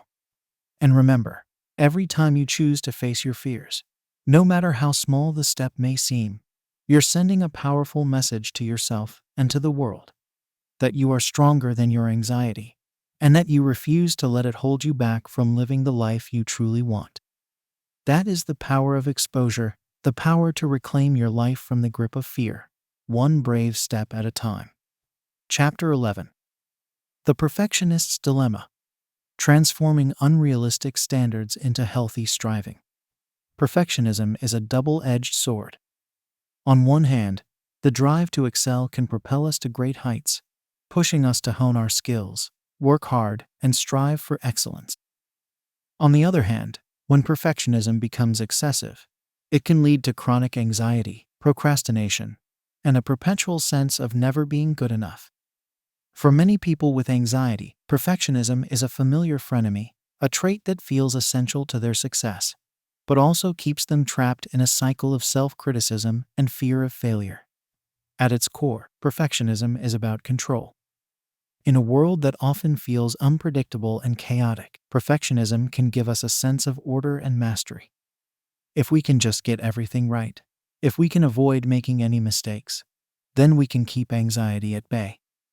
The problem is, this quest for perfection is ultimately unattainable. No matter how hard we try, there will always be flaws, setbacks, and things beyond our control. When we're in the grip of perfectionism, we tend to see the world in black and white terms. Either we succeed flawlessly, or we've failed miserably. There's no room for middle ground, for good enough, or for the inevitable learning curve that comes with any new endeavor. This all-or-nothing thinking can lead to procrastination, as we put off starting projects or trying new things for fear of not doing them perfectly. It can also lead to a sense of paralysis, as we get stuck in an endless loop of revising and refining, never quite satisfied with the result. Perfectionism can also take a toll on our relationships and our mental health. When we're constantly striving for an impossible standard, we may become hypercritical of ourselves and others. We may have trouble delegating tasks or collaborating with colleagues, convinced that no one else can do things as well as we can. We may become so focused on achieving that we neglect our own self-care and the needs of those around us. So, how can we transform perfectionism from a source of anxiety into a healthy striving for excellence? The first step is awareness. By recognizing the ways in which perfectionism is holding us back, we can start to make conscious choices to do things differently. One powerful reframe is to shift our focus from the outcome to the process. Instead of fixating on the end result and whether it meets some arbitrary standard of perfection, we can learn to find joy and satisfaction in the journey itself. This means embracing the learning, the growth, and even the mistakes that come with tackling new challenges. It also means practicing self-compassion. When we inevitably fall short of our own high standards, instead of beating ourselves up, we can learn to treat ourselves with kindness and understanding. We can remind ourselves that everyone makes mistakes, and that our worth is not contingent on flawless performance. Another key strategy is to challenge the all or nothing thinking that often underlies perfectionism. When we find ourselves slipping into black and white terms, we can practice finding the shades of gray. Instead of "I failed," we can reframe it as "I'm learning and growing." Instead of "this isn't perfect," we can try "this is good enough for now, and I can always improve it later." Setting realistic goals and expectations is also crucial. This means taking an honest look at our own abilities, resources, and limitations, and setting targets that are challenging but achievable. It may also mean learning to prioritize and letting go of the need to excel in every single area of life. Enlisting the support of others can be incredibly helpful in this process. Whether it's a trusted friend, a family member, or a therapist, having someone to offer perspective, encouragement, and accountability can make a world of difference. Sometimes just saying our perfectionistic thoughts out loud to another person can help us realize how unrealistic and unproductive they are. Cultivating a growth mindset is another powerful tool for transforming perfectionism. A growth mindset is the belief that our abilities and traits are not fixed, but can be developed through effort, learning, and perseverance. When we embrace a growth mindset, we see challenges and setbacks not as threats to our self-worth, but as opportunities for growth and mastery. This means reframing failure as feedback and using it to inform our efforts rather than define our worth. It means celebrating progress, not just outcomes, and recognizing that even small steps forward are worthy of acknowledgement and pride. Of course, overcoming perfectionism is a process, not a destination. There will be times when the old habits and thought patterns resurface, tempting us back into the cycle of anxiety and self-criticism. But with practice and patience, we can learn to catch ourselves in these moments and choose a different path. One practical strategy is to intentionally expose ourselves to imperfection. This might mean leaving a small task undone, submitting work that's good enough rather than perfect, or trying a new hobby without the expectation of immediate mastery. By gradually building up our tolerance for imperfection, we can start to chip away at the power it holds over us. It's also important to make space for rest, play, and self-care. When we're caught up in the perfectionist's grind, it's easy to neglect these essential aspects of well-being. But taking breaks, pursuing hobbies and interests outside of work or school, and prioritizing our physical and emotional needs can provide a much-needed counterbalance to the demands of perfectionism. Ultimately, transforming perfectionism is about learning to embrace our humanity in all its messy, imperfect glory. It's about recognizing that our worth and value are intrinsic, not earned through flawless performance. It's about finding the courage to show up authentically, vulnerably, and wholeheartedly, even when we know we might stumble or fall short. This is not an easy journey, but it is a worthwhile one. When we loosen the grip of perfectionism, we open ourselves up to a world of possibility, creativity, and connection. We find the freedom to take risks, to learn and grow, and to pursue our passions with joy and resilience. If you're struggling with perfectionism, know that you are not alone. So many of us have wrestled with these demons and continue to do so every day. But also know that change is possible. With self-awareness, self-compassion, and a willingness to embrace the discomfort of growth, you can transform your perfectionism into a healthy striving for excellence, one imperfect step at a time. Chapter 12. The Imposter Syndrome Advantage. Channeling self-doubt into skill building. Most high achievers are intimately familiar with the nagging voice of self-doubt.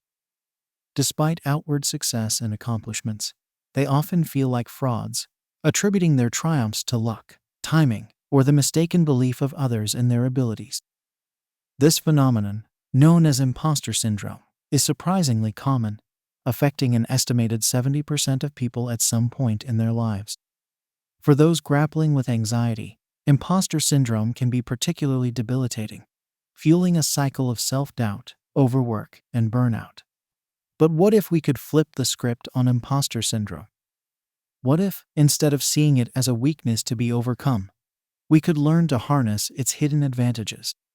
While chronic self-doubt is certainly unhealthy, a healthy dose of humility and self-reflection can actually be a powerful catalyst for growth and skill building. Think about it. When we feel like imposters, we're acutely aware of the gaps in our knowledge and abilities. We're motivated to prove ourselves, to work harder and smarter, to continuously improve and grow. This drive can be an incredible asset, propelling us to take on new challenges, learn new skills, and push beyond our perceived limits. The key is to channel that drive in a healthy, productive way. Instead of getting caught up in the cycle of self-doubt and overcompensation, we can learn to use imposter syndrome as a compass, guiding us toward the areas where we need to grow and develop. One way to do this is to reframe imposter thoughts as opportunities for learning. When you catch yourself thinking, "I have no idea what I'm doing," instead of spiraling into self-doubt, try getting curious. What specific skills or knowledge do you feel you're lacking? How could you go about acquiring them? Approaching imposter syndrome with a growth mindset can help transform it from a source of anxiety into a roadmap for personal and professional development. Another strategy is to practice self-compassion. When we're in the grip of imposter syndrome, we tend to be our own harshest critics, holding ourselves to an impossible standard of perfection. But beating ourselves up only fuels the cycle of anxiety and self-doubt. Instead, we can learn to treat ourselves with kindness and understanding, recognizing that everyone, even the most successful people, experiences feelings of inadequacy at times. One way to cultivate self-compassion is to talk to yourself like you would a good friend. If a friend came to you feeling like an imposter, chances are you wouldn't berate them or question their competence. You'd offer support, encouragement, and a reminder of their strengths and accomplishments. Learning to extend that same compassion to ourselves can be a powerful antidote to the corrosive effects of self-doubt. It can also be helpful to remember that imposter syndrome often stems from a skewed perception of competence. We tend to compare our own behind-the-scenes struggles and insecurities to the polished, public-facing personas of others. But the truth is, everyone struggles. Everyone has doubts and fears and moments of feeling like a fraud. Recognizing the universality of imposter syndrome can help take some of the pressure off, reminding us that we're not alone in our self-doubt. One practical way to start harnessing the advantages of imposter syndrome is to keep a win journal. Make a habit of regularly jotting down your accomplishments, big and small. Did you tackle a challenging project at work? Learn a new skill? Receive positive feedback from a colleague or client? Write it down. Over time, this practice can help counterbalance the negative self-talk of imposter syndrome, providing concrete evidence of your competence and capabilities. Another useful strategy is to seek out mentorship and support. Having trusted advisors or peers to confide in can be incredibly validating, helping to normalize experiences of self-doubt and provide perspective and encouragement. Joining a professional network or finding a mentor in your field can also provide opportunities for skill building and growth, further bolstering your sense of competence and belonging. It's also important to challenge the perfectionism that often underlies imposter syndrome. When we set unrealistic standards for ourselves, we're bound to fall short, fueling feelings of fraudulence and inadequacy. Learning to embrace good enough and celebrating progress over perfection can help break this cycle, allowing us to appreciate our own growth and accomplishments. Of course, harnessing the advantages of imposter syndrome is not about glorifying self-doubt or anxious striving. Chronic feelings of inadequacy and fraudulence can be incredibly damaging to mental health and well-being, and may be a sign that more support is needed. If imposter syndrome is severely impacting your life and work, it's important to seek help from a qualified therapist or counselor. But for many people, learning to work with imposter syndrome rather than against it can be a game changer. By reframing self-doubt as an opportunity for growth, practicing self-compassion, and seeking out support and skill-building opportunities, we can start to transform imposter syndrome from a liability into an asset. This shift in perspective can have ripple effects throughout our lives and careers. When we stop wasting energy on self-doubt and start investing it in our own growth and development, we open ourselves up to new possibilities and achievements. We start to see challenges not as threats to our sense of competence, but as opportunities to learn, stretch, and thrive. Harnessing the advantages of imposter syndrome is a lifelong practice, one that requires ongoing self-awareness, courage, and commitment to growth. There will be setbacks and stumbles along the way, moments when the old habits of self-doubt and self-sabotage reassert themselves. But with practice and patience, we can learn to catch ourselves in these moments, to choose a different path, to lean into the discomfort of growth. In a culture that often equates confidence with competence, admitting to feelings of self-doubt can feel like a weakness. But the truth is, the ability to acknowledge and work with our own insecurities is a tremendous strength. It takes courage to face our fears, to push beyond our comfort zones, to keep showing up and putting ourselves out there, even when we feel like frauds. So if you're struggling with imposter syndrome, take heart. You are not alone, and you are not a fraud. Your doubts and insecurities are not a reflection of your true worth or capabilities, but rather an invitation to grow, to learn, to become the fullest expression of yourself. By learning to harness the hidden advantages of imposter syndrome, the drive to improve, the humility to keep learning, the resilience to keep showing up, you can transform self-doubt from a stumbling block into a stepping stone. You can start to see yourself not as an imposter, but as a work in progress, a lifelong learner, a brave and imperfect human being, worthy of your own compassion and respect. And who knows? In embracing your own imposter syndrome, you may just inspire others to do the same. You may become a beacon of authenticity and courage in a world that sorely needs more of both. You may discover that your greatest perceived weakness is actually your greatest strength, the key to unlocking your full potential and making your unique mark on the world. Chapter 13. The Empathy Edge: How Anxiety Enhances Emotional Intelligence and Rapport. People grappling with anxiety are often all too familiar with its downsides: the racing thoughts, the physical discomfort, the constant sense of unease. But what if anxiety also conferred certain advantages, particularly in the realm of interpersonal relationships? Recent research suggests that individuals with anxiety may possess heightened empathy and emotional intelligence, traits that can foster deeper connections and understanding with others. At its core, empathy is the ability to sense and share the feelings of another person. It's the capacity to step into someone else's shoes, to see the world through their eyes, and feel their joys and sorrows as if they were your own. For people with anxiety, this ability often comes naturally. Their hypervigilance to social cues, their tendency to overanalyze interactions, and their own intimate acquaintance with emotional distress can make them exquisitely attuned to the feelings and needs of those around them. This heightened empathy can manifest in various ways. An anxious friend may be the first to notice when you're feeling down, even if you're putting on a brave face. A colleague with anxiety may be particularly skilled at reading between the lines in a tense meeting, picking up on unspoken tensions and conflicts. A partner with anxiety may be a deep listener, creating a safe space for you to express your innermost thoughts and feelings. Of course, empathy is not unique to people with anxiety, and not everyone with anxiety is necessarily highly empathetic. But for many, the constant scanning for social and emotional information that comes with anxiety can hone their ability to read and respond to others' feeling states. This empathy edge can be a powerful asset in both personal and professional contexts. In relationships, it allows for greater intimacy, understanding, and support.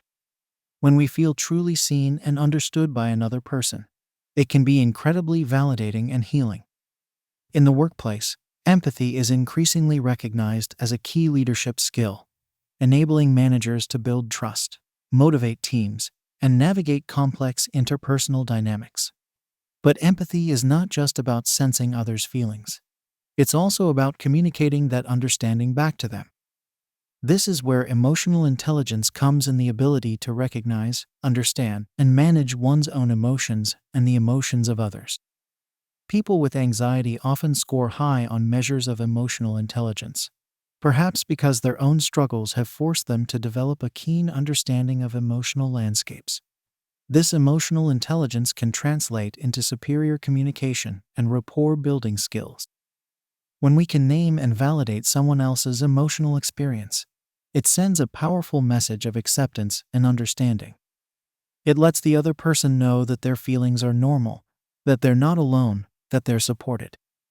This kind of empathetic communication can diffuse conflicts, build trust, and foster a sense of connection, even in challenging circumstances.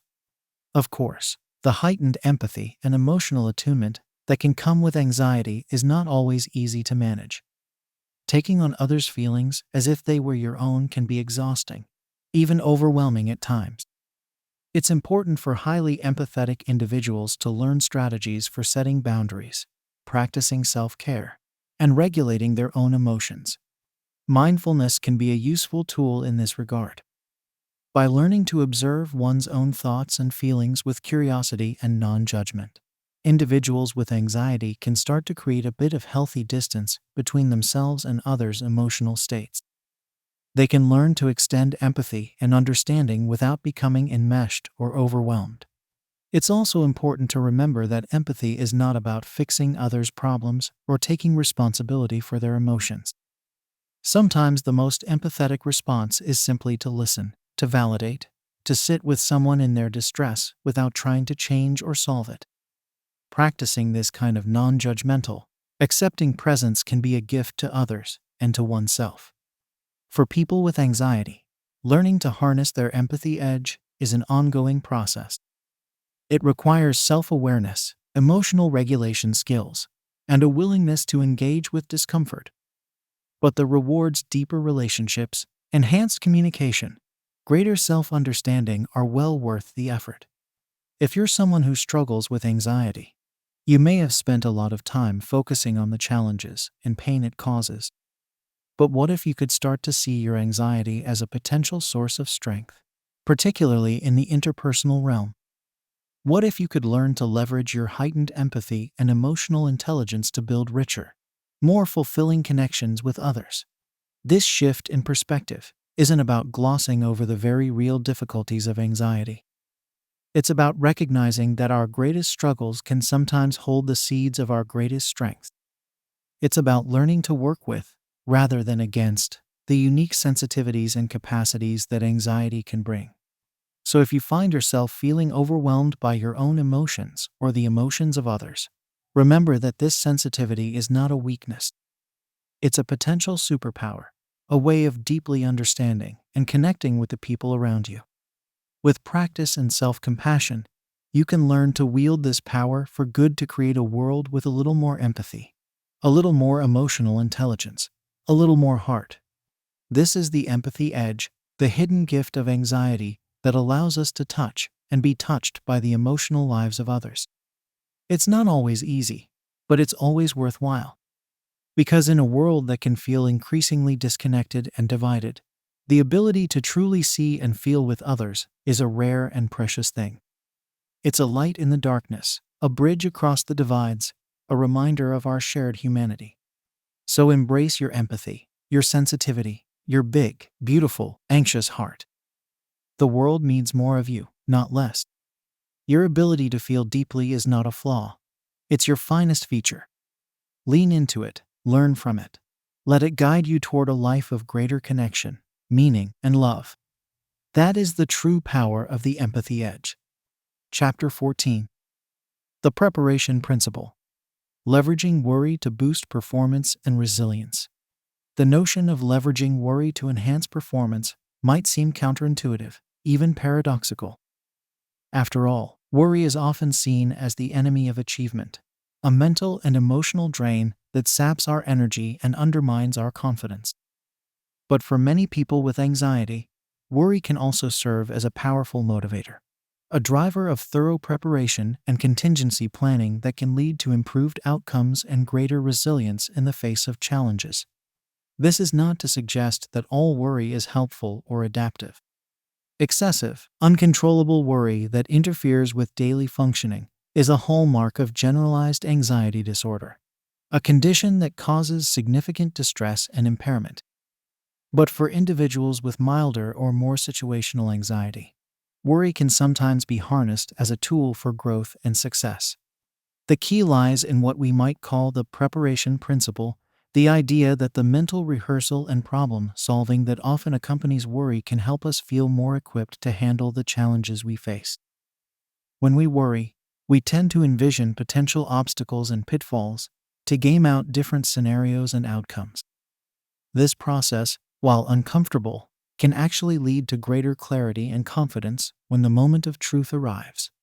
Consider the case of public speaking, a common trigger of anxiety. For someone who worries about forgetting their lines or losing the audience's attention, the days or weeks leading up to a big presentation can be filled with dread and mental anguish.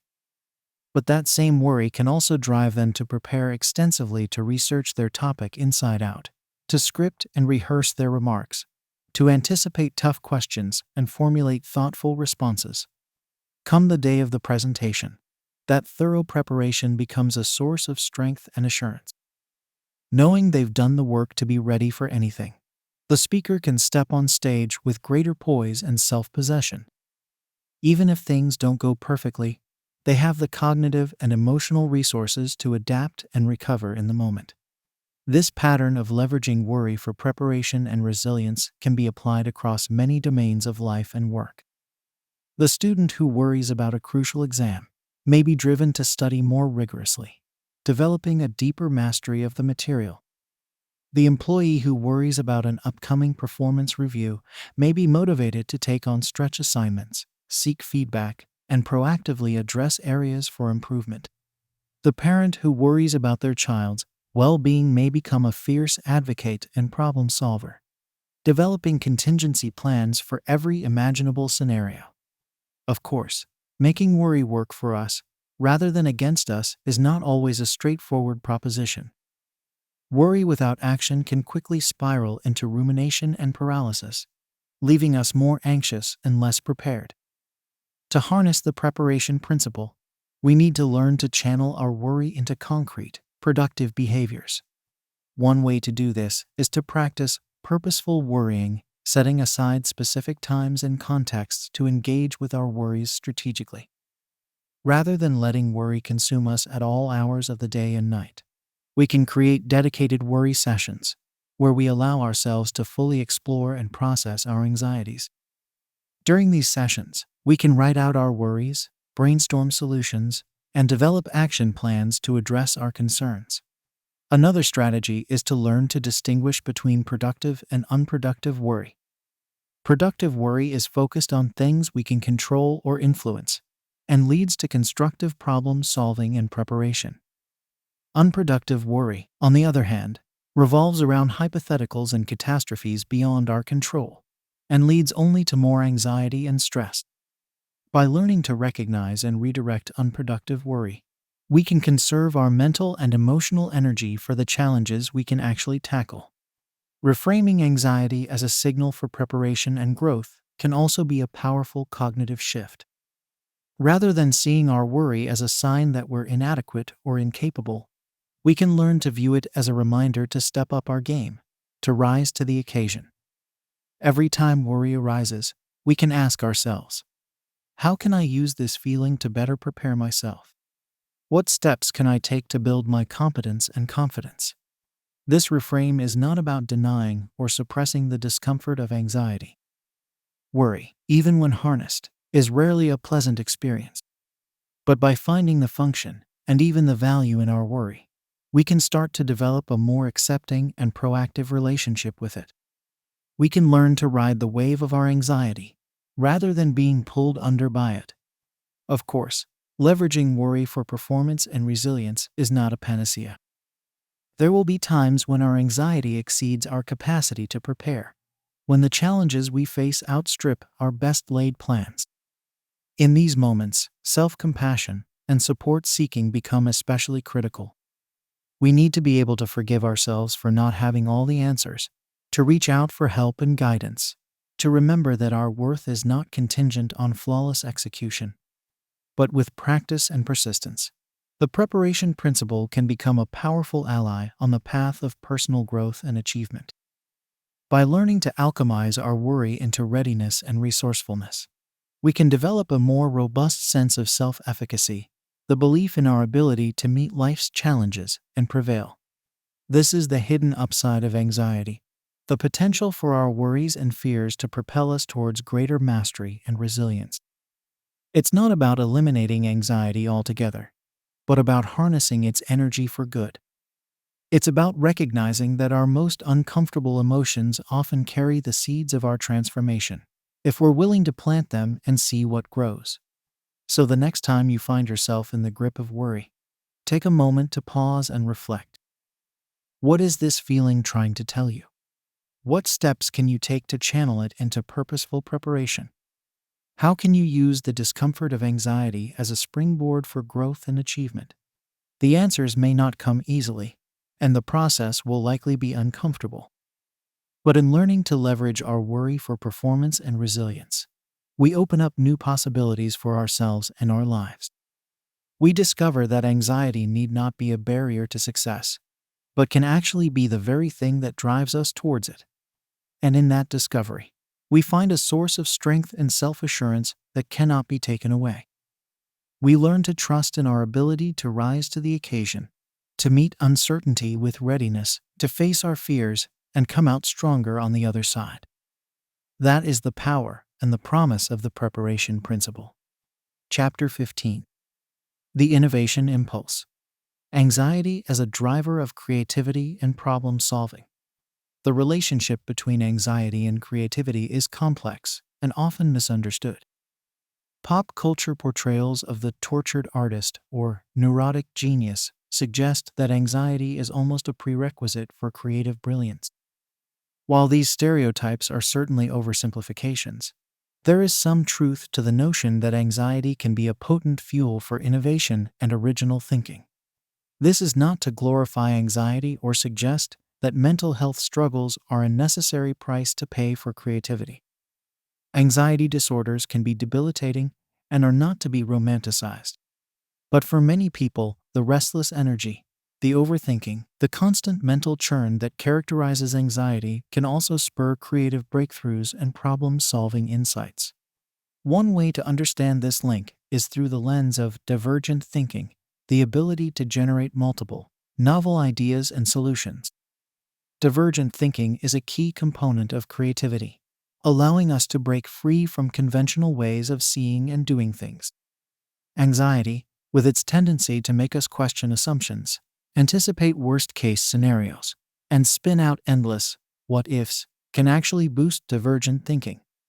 When we're anxious, our minds are in a state of heightened arousal, scanning the environment for potential threats and pitfalls.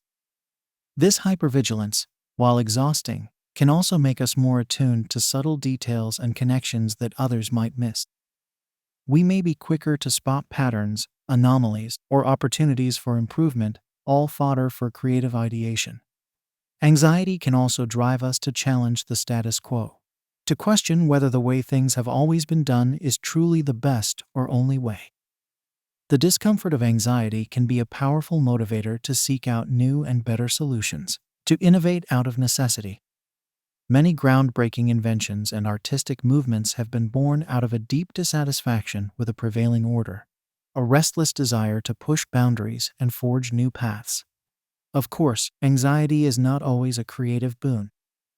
When anxiety becomes severe or chronic, it can stifle creativity by narrowing our focus and sapping our mental and emotional resources. The key is to learn to work with our anxiety in a way that harnesses its energizing potential while mitigating its more debilitating effects. One strategy is to practice channeling anxious energy into structured problem solving. When we're feeling overwhelmed by the mental noise of anxiety, it can be helpful to give that noise a productive outlet. We can use techniques like mind mapping, brainstorming, or free writing to capture our racing thoughts and start organizing them into actionable ideas. Another approach is to cultivate a mindset of curiosity and experimentation. Rather than getting bogged down in perfectionistic rumination, we can learn to view our anxious thoughts as prompts for exploration and discovery. What if we took that worst-case scenario and ran with it? How might we prevent or prepare for it? What if we viewed that nagging sense of inadequacy as a sign that we're stretching ourselves, growing beyond our comfort zone? Reframing anxiety as a creative catalyst can also help us develop greater self-compassion and resilience. When we recognize that our anxiety is not a personal failing, but a potential source of insight and innovation, we can start to relate to it with less shame and more curiosity. We can learn to ride the waves of our anxious energy, trusting that they will eventually carry us to new shores of understanding and expression. This is not to suggest that managing anxiety in the creative process is easy or straightforward. There will be times when our anxiety feels more hindering than helpful, when the mental chatter drowns out the muse. In these moments, it's important to have a toolkit of grounding and self-care practices to fall back on, things like deep breathing, mindfulness meditation, physical exercise, or talking to a supportive friend. It's also critical to remember that creativity is not synonymous with artistic ability or output.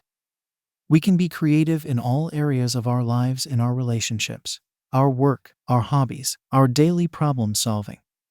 Anxiety can be a creative spur in any domain where we're willing to question assumptions, explore alternatives, and take calculated risks.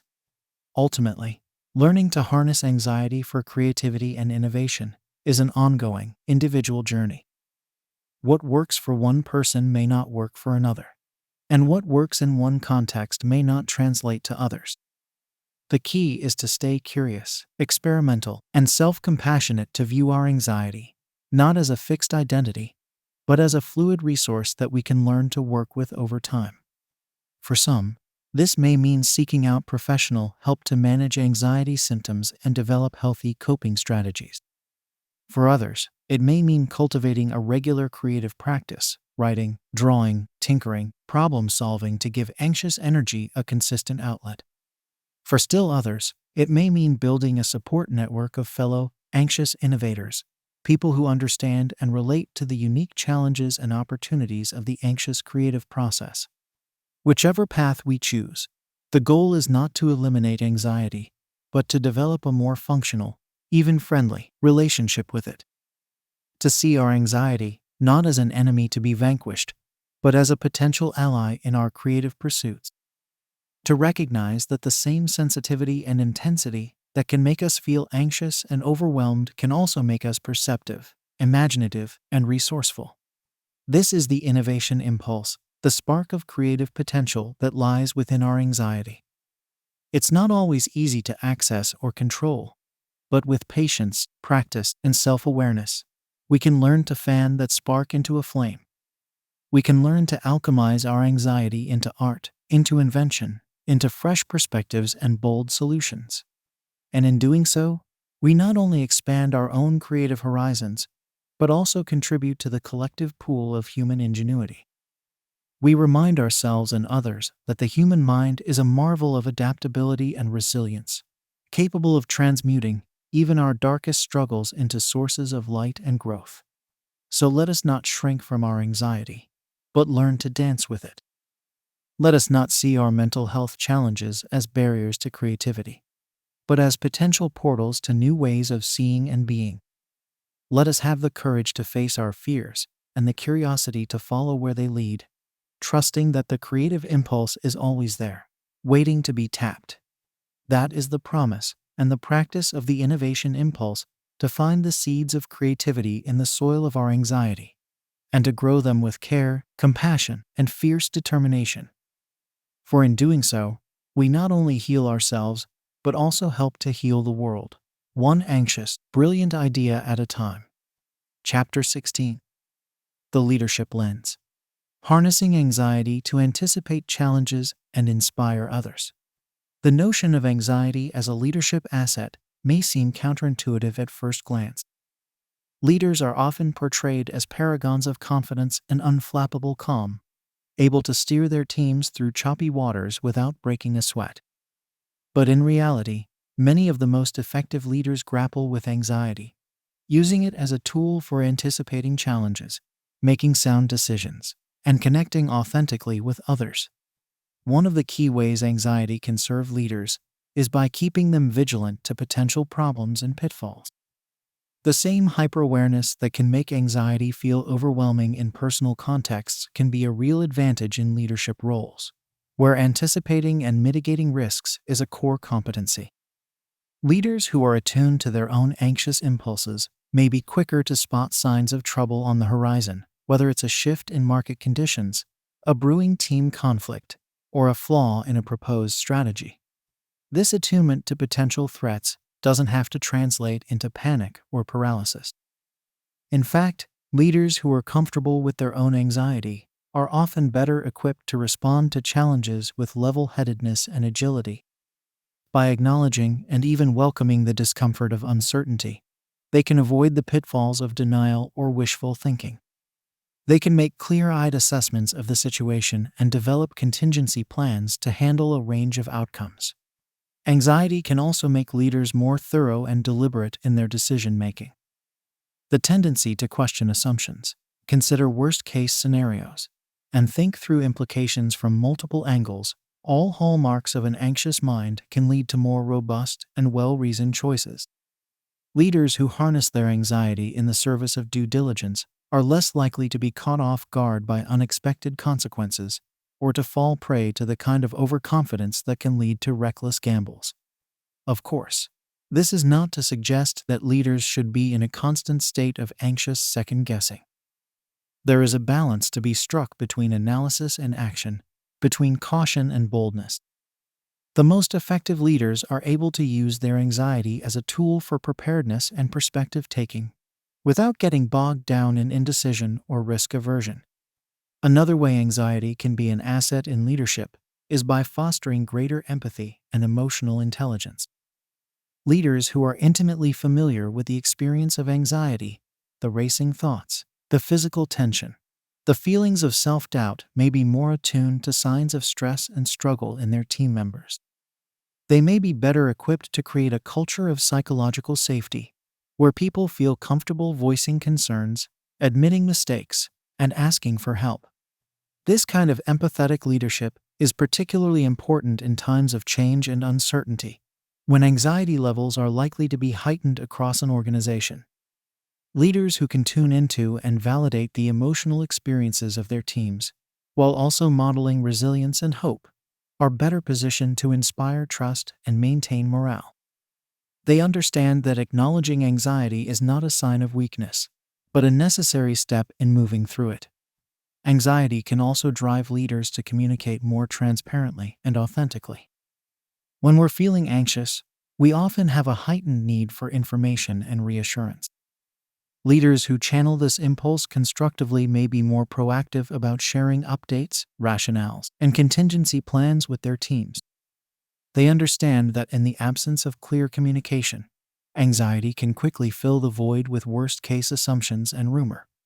Authentic communication also means being willing to share one's own experiences of anxiety and vulnerability, as appropriate. Leaders who are able to say, "I understand how you feel. I've struggled with anxiety myself," can create powerful moments of connection and normalization. They send the message that it's okay to be human, to have doubts and fears, and that these experiences don't disqualify someone from being an effective leader. Of course, harnessing anxiety for leadership effectiveness is not a simple or one-time endeavor. It requires ongoing self-awareness, emotional regulation, and a commitment to personal growth. Leaders need to be attuned to when their anxiety is tipping over into unproductive rumination or avoidance, and have strategies in place to manage these tendencies. This might involve practices like setting aside dedicated, worry time to process anxious thoughts, so they don't bleed into every interaction. It might mean having a trusted thought partner or coach to provide perspective and challenge catastrophic thinking. It might involve regular stress management practices like exercise, mindfulness, or journaling to keep anxiety at a manageable level. It's also critical for leaders to model healthy boundary setting and self-care. Anxiety can drive us to overwork, overfunction, and put others' needs ahead of our own, all recipes for burnout. Leaders who prioritize their own well-being and encourage their teams to do the same are better positioned for long-term sustainability and success. Ultimately, the goal is not to eliminate anxiety, but to develop a functional working relationship with it, to see it as a potential ally rather than an enemy. Leaders who can do this are able to tap into the benefits of anxiety, the heightened awareness, the drive for preparation, the empathy and authenticity, without being controlled by its more debilitating aspects. This kind of anxiety alchemy is a powerful tool for leadership in an increasingly complex and uncertain world. In a time when change is constant and challenges are multifaceted, we need leaders who are comfortable with discomfort, who can face into the unknown with courage and curiosity, who can inspire others not by pretending to have all the answers, but by being honest about the questions and committed to finding the way forward together. Anxiety need not be a barrier to effective leadership. In fact, it can be a bridge to greater self-awareness and intentionality, a bridge to deeper connection and trust with others, a bridge to more nuanced thinking and adaptive problem solving. The anxious leader is not an oxymoron, but an archetype for our times. One who understands that true strength lies not in the absence of fear, but in the willingness to face it. One who knows that the path to resilience and renewal often runs straight through the heart of our doubts and discomforts. By learning to harness the power of anxiety, leaders can not only enhance their own effectiveness, but also create organizational cultures that are more human, more honest, and more whole. Cultures where it's okay to be anxious, because that means you're alive to what matters. Where vulnerability is not a liability but an asset. Where challenges are met not with bravado, but with bravery, the courage to show up, speak truth, and trust in the collective wisdom of an imperfect but striving team. That is the transformative potential of the leadership lens on anxiety, not just to change individuals, but to change the very nature of how we work and relate to one another. To create workplaces that are more than just efficient or profitable, but truly inclusive, innovative, and humane. Workplaces where every anxious leader can bring their full, flawed, fabulous self to the table and know that they belong. Chapter 17. The Mindfulness Method. Developing present moment awareness and acceptance. In the swirl of worries about the future and ruminations on the past, it's easy to lose touch with the one thing we truly have: the present moment. For people struggling with anxiety, this present moment awareness can feel especially elusive, as the mind gets hijacked by hypothetical scenarios and catastrophic what-ifs. Enter mindfulness, a simple but profound practice that can help us anchor ourselves in the here and now, and cultivate a more grounded, accepting relationship with our anxious thoughts and feelings. At its essence, mindfulness is the act of paying attention to our present moment experience with curiosity, openness, and non-judgment. It's a way of stepping out of the stream of mental chatter and into a space of clear, embodied awareness. When we're being mindful, we're not trying to change or eliminate our thoughts and feelings, but simply observing them as they arise and pass away, like waves on the ocean. The practice of mindfulness has its roots in Buddhist meditation traditions, but has gained widespread secular popularity in recent decades, thanks in large part to the pioneering work of John Kabat-Zinn and his mindfulness-based stress reduction (MBSR) program. A wealth of research has since documented the mental and physical health benefits of mindfulness, from reducing symptoms of anxiety and depression to boosting immune function and enhancing overall well-being. So how exactly does mindfulness help with anxiety? One key mechanism is by increasing our capacity for metacognitive awareness, the ability to step back and observe our thoughts and feelings from a more detached, objective stance. When we're caught up in anxious rumination, we tend to fuse with our thoughts, treating them as absolute truths rather than mental events. Mindfulness helps us create some space between ourselves and our anxiety, allowing us to relate to it with more perspective and equanimity. Through regular mindfulness practice, we start to see that thoughts are just thoughts, they come and go, and don't necessarily reflect reality. We learn to watch our anxious thoughts arise without getting hooked by them, without feeling compelled to engage or believe them. This is not about suppressing or denying our anxiety, but about developing a more flexible, spacious relationship with it. Mindfulness also cultivates present moment awareness by bringing our attention back to the physical sensations of the body and the breath. Anxiety often pulls us out of our embodied experience and into a realm of mental abstraction and worst-case scenarios. By gently redirecting our focus to the felt sense of the present moment, the rising and falling of the belly with each breath, the contact of our feet with the ground, the ambient sounds and smells around us, we can interrupt the cycle of anxious rumination and ground ourselves in what's real and tangible. This present moment awareness is not about achieving some blissed-out state of relaxation or positivity. In fact, mindfulness invites us to open up to the full spectrum of our experience, pleasant, unpleasant, or neutral. It's about developing the capacity to be with whatever is arising, moment by moment, with a spirit of friendliness and allowance. When we're anxious, this means making room for the sensations of panic or dread, the racing heart and churning stomach, without getting overwhelmed by them. Paradoxically, this attitude of acceptance and allowance can itself be transformative. When we stop fighting against our anxiety and start relating to it with curiosity and compassion, we often find that it begins to shift and soften on its own. We discover that we can coexist with even intense feelings of fear and uncertainty, and that they eventually pass, like all experiences. Of course, cultivating mindfulness is simple, but not always easy, especially for the anxious mind. Sitting with our present moment experience can feel uncomfortable, even confronting, when we're used to distracting ourselves or getting caught up in worry. The mind will inevitably wander, again and again, down well-worn paths of anxious thinking. This is not a sign of failure, but an opportunity to practice patience and self-compassion, gently returning our attention to the present moment without judgment. The beauty of mindfulness is that it's an innate human capacity. We don't need any special equipment or advanced training to tap into it.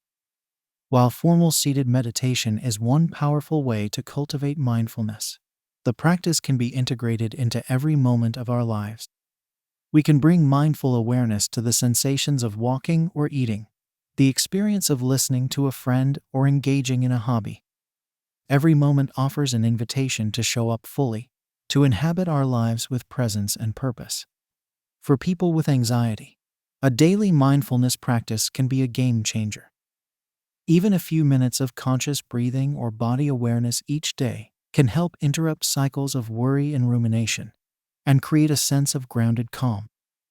Over time, as we strengthen our mindfulness muscles, we may find that we're able to catch anxious thought patterns earlier and redirect our attention more skillfully.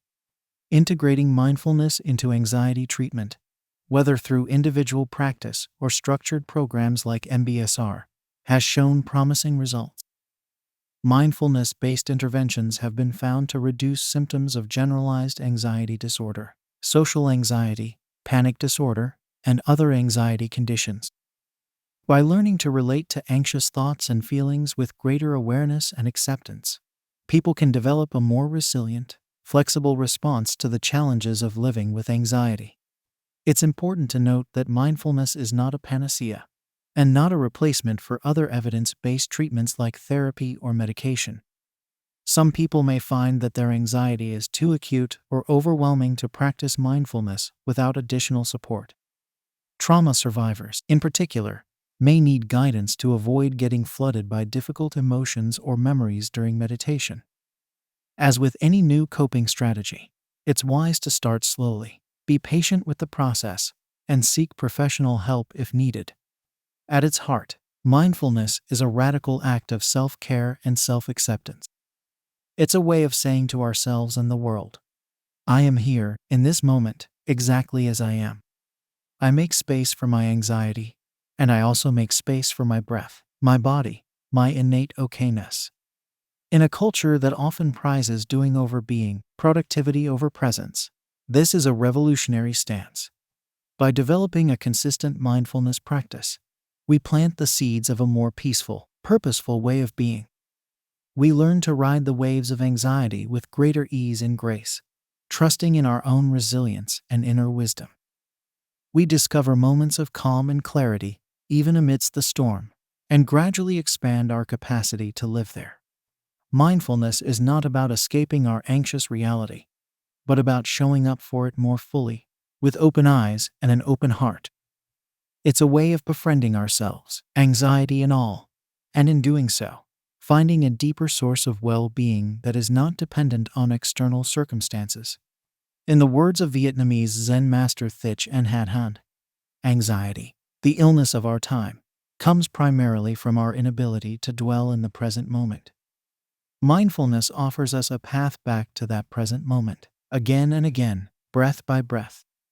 It's a homecoming to ourselves, and to the life that is unfolding right here, right now, anxious thoughts and racing hearts included. So let mindfulness be an invitation, a gentle but insistent tug back to the vividness of your own lived experience. Not to fix or change or eliminate anxiety, but to hold it in a more spacious, compassionate embrace. To say to yourself, I am here. This is what is happening. Let me feel it, and breathe with it, and trust that I can meet it, moment by moment. That is the transformative potential of the mindfulness method, not an escape from anxiety, but a radical acceptance of it, in service of a richer, more textured, more vividly inhabited life. A life in which anxiety may still arise, but no longer defines or confines us. A life of greater presence, resilience, and ease, one mindful moment at a time. Chapter 18. The exercise effect. Using physical activity to regulate anxiety naturally. The human body is designed for movement. From the tiniest cellular vibrations to the large, sweeping gestures of our limbs, motion is woven into the very fabric of our being. Yet, in an age of increasing sedentism, many of us spend the vast majority of our waking hours in a state of relative stillness, hunched over screens or stuck in traffic. For people struggling with anxiety, this lack of movement can be a major contributing factor to feelings of stress, tension, and worry. Enter exercise, one of the most powerful, accessible, and natural tools we have for regulating anxiety. When we engage in physical activity, whether it's a brisk walk around the block or a vigorous gym session, we set off a cascade of physiological and psychological changes that can profoundly alter our mood, cognition, and overall sense of well-being. At the most basic level, exercise helps to regulate the body's stress response. When we're anxious, our sympathetic nervous system kicks into high gear, flooding our system with stress hormones like cortisol and adrenaline. This fight or flight reaction is a survival mechanism that primes us to face perceived threats. But when chronically activated, it can take a toll on our mental and physical health. Physical activity provides a constructive outlet for this stress energy. By engaging the body in movement, we help to metabolize excess stress hormones and restore balance to the nervous system. Exercise also stimulates the production of endorphins, the body's natural mood boosters and pain relievers. Often described as a runner's high, This endorphin rush can create a sense of euphoria and well-being that lingers long after the workout is over. But the benefits of exercise for anxiety go beyond just the immediate biochemical changes. Regular physical activity has been shown to enhance cognitive function, improve sleep quality, and boost self-esteem and self-efficacy. It provides a sense of mastery and accomplishment as we challenge ourselves to push past perceived limits and reach new milestones. For people with anxiety, the structure and predictability of an exercise routine can also be grounding and reassuring. In a world that often feels chaotic and unpredictable, having a consistent movement practice can provide a sense of control and stability. It's a way of saying to ourselves, no matter what else is happening, I can show up for myself in this way. I can rely on my body to carry me through. Of course, starting an exercise habit can itself be a source of anxiety for some people. Fears of judgment, failure, or physical discomfort can create mental barriers to getting started. It's important to approach exercise with a spirit of self-compassion and experimentation, rather than perfectionistic striving. The goal is not to become a fitness superstar overnight, but to gently and consistently incorporate more movement into our daily lives. This might look like taking a 10-minute walk on your lunch break, doing a few stretches while watching TV, or having a living room dance party to your favorite tunes. The key is to find activities that feel enjoyable and sustainable, rather than punishing or demoralizing. Exercise should be a source of pleasure and empowerment, not another stick to beat ourselves with. For some people, the social aspect of exercise can also be a powerful anxiety reliever. Joining a sports team, taking a group fitness class, or working out with a buddy can provide a sense of connection and support that helps to counter feelings of isolation and loneliness. When we move and sweat and play together, we tap into a primal sense of belonging and shared humanity. It's also worth noting that different types of exercise can have different effects on anxiety. While high-intensity cardio can provide a quick burst of mood-boosting endorphins, gentler practices like yoga, tai chi, or qigong may be more effective for calming the nervous system and promoting relaxation. Experimenting with different modalities can help us discover what works best for our individual needs and preferences. Incorporating mindfulness into our movement practice can also enhance the anxiety-reducing effects of exercise. When we bring our full attention to the sensations of the body in motion, we create a moving meditation that anchors us in the present moment. We learn to observe our anxious thoughts and feelings with a spirit of curiosity and acceptance, rather than getting caught up in their content.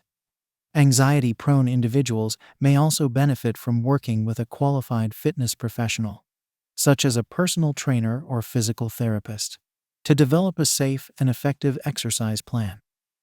This can be especially important for those with physical limitations or health concerns, as well as those who are new to exercise and may be intimidated by the gym environment.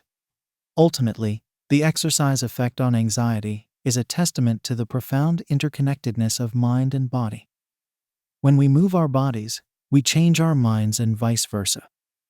By making physical activity a regular part of our self-care routine, we send a powerful message to ourselves that we are worthy of time, attention, and effort. We prioritize our own well-being in a culture that often demands constant productivity and self-sacrifice. But the benefits of exercise for anxiety ripple out beyond just the individual.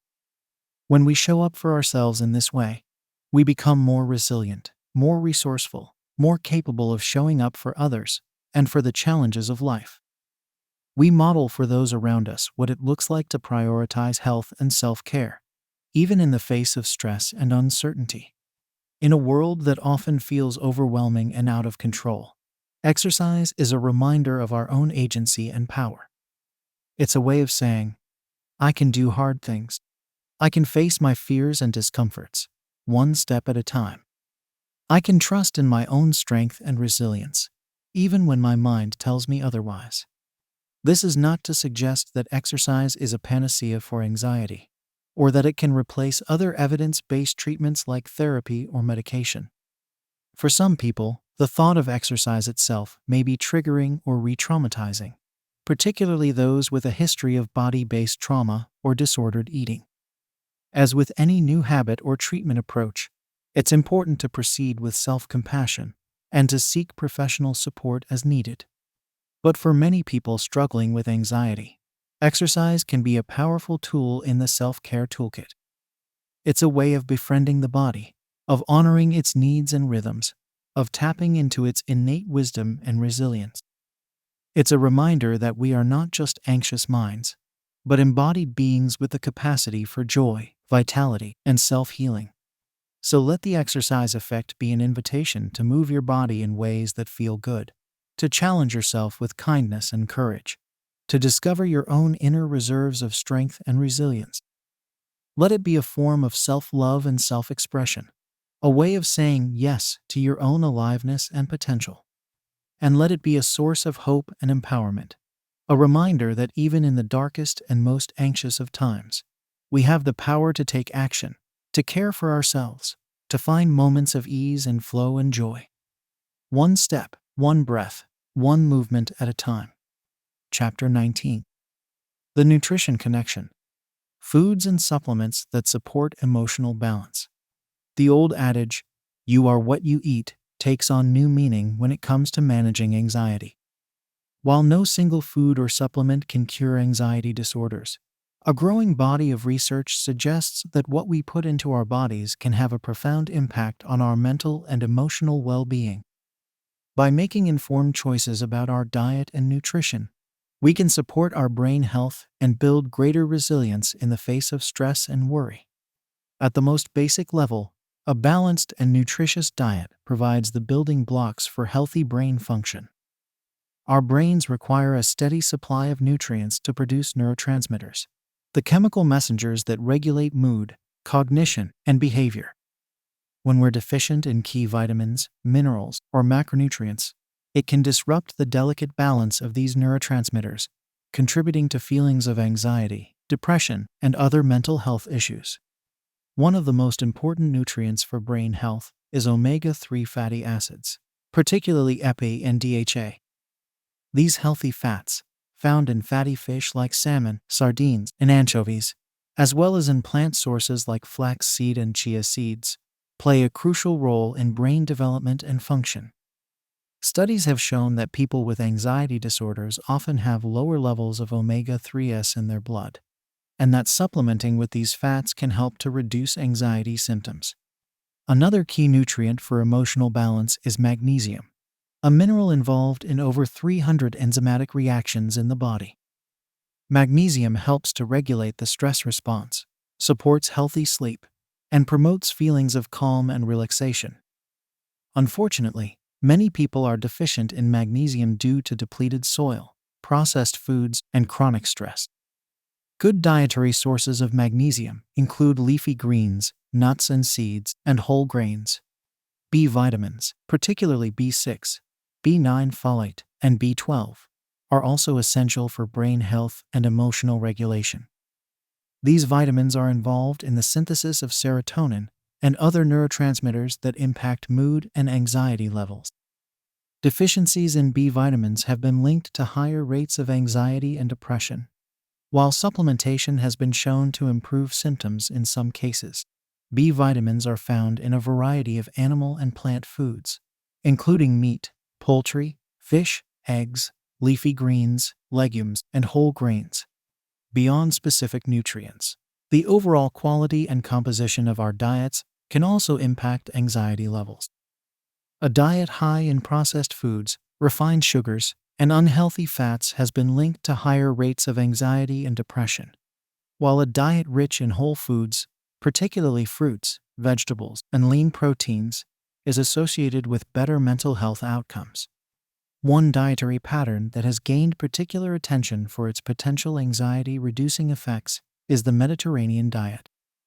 This way of eating, which emphasizes whole grains, vegetables, fruits, legumes, nuts, seeds, and healthy fats like olive oil, has been associated with lower rates of depression and anxiety in several studies. The Mediterranean diet is thought to support brain health through its anti-inflammatory effects, as well as its high levels of antioxidants and other protective plant compounds. Another promising area of research is the role of the gut-brain axis in mental health. Our guts are home to trillions of bacteria, collectively known as the microbiome, that play a crucial role in digestion, immune function, and even brain health. Studies have shown that people with anxiety and depression often have less diverse and less healthy gut microbiomes, and that manipulating the microbiome through diet, probiotics, or other means can impact mood and behavior. Fermented foods like yogurt, kefir, sauerkraut, and kimchi are particularly beneficial for gut health, as they contain live bacteria that can help to populate the microbiome with beneficial strains. Probiotic foods, which feed the good bacteria in the gut, are also important. These include foods like garlic, onions, leeks, asparagus, and bananas, which contain types of fiber that are fermented by gut bacteria. In addition to diet, certain supplements may also be helpful for managing anxiety. Some of the most well-researched include omega-3 fatty acids. As mentioned earlier, supplementing with EP and DHA can help to reduce anxiety symptoms, particularly in people with diagnosed anxiety disorders. Probiotics. Taking a daily probiotic supplement can help to support a healthy gut microbiome, which in turn can impact brain function and emotional regulation. Ashwagandha. This adaptogenic herb, commonly used in Ayurvedic medicine, has been shown to reduce anxiety and stress levels in several studies. L-theanine. An amino acid found in green tea, L-theanine has calming effects on the brain and can help to promote relaxation without drowsiness. Valerian root. A popular herbal remedy for insomnia and anxiety, valerian root may help to promote relaxation and improve sleep quality. It's important to note that while these supplements can be helpful adjuncts to an overall anxiety management plan, they are not a replacement for therapy, medication, or other prescribed treatments. It's always best to consult with a healthcare provider before starting any new supplement regimen, as some supplements can interact with medications or have contraindications for certain health conditions. Equally important to what we eat is how we eat. In a culture of constant busyness and distraction, many of us have lost touch with the simple pleasure and nourishment of a mindful meal.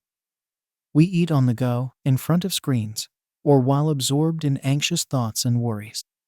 By bringing greater awareness and presence to our eating habits, we can not only improve our digestion and nutrient absorption, but also find a source of grounding and self-care amidst the challenges of anxiety. Some tips for more mindful eating include eating slowly and without distraction, savoring the flavors, textures, and aromas of each bite, tuning into hunger and fullness cues, and honoring the body's natural signals around when to start and stop eating. Choosing foods that are both nourishing and enjoyable, and letting go of rigid diet rules or restrictions. Cultivating gratitude for the food on our plates, and for all the people and natural processes that brought it there. Ultimately, the nutrition connection is about more than just the specific foods we eat. It's about developing a relationship with food and our bodies that is grounded in self-awareness, self-compassion, and a commitment to holistic well-being. It's about recognizing that our mental and physical health are intimately interconnected, and that by caring for one, we care for the other. Of course, changing our eating habits can be a challenge, especially when we're in the grip of anxiety or other mental health struggles. It's important to approach dietary changes with a spirit of curiosity and self-compassion, rather than perfectionistic striving or self-judgment. Small, sustainable shifts like adding in an extra serving of vegetables each day, or experimenting with a new healthy recipe each week can add up to big changes over time.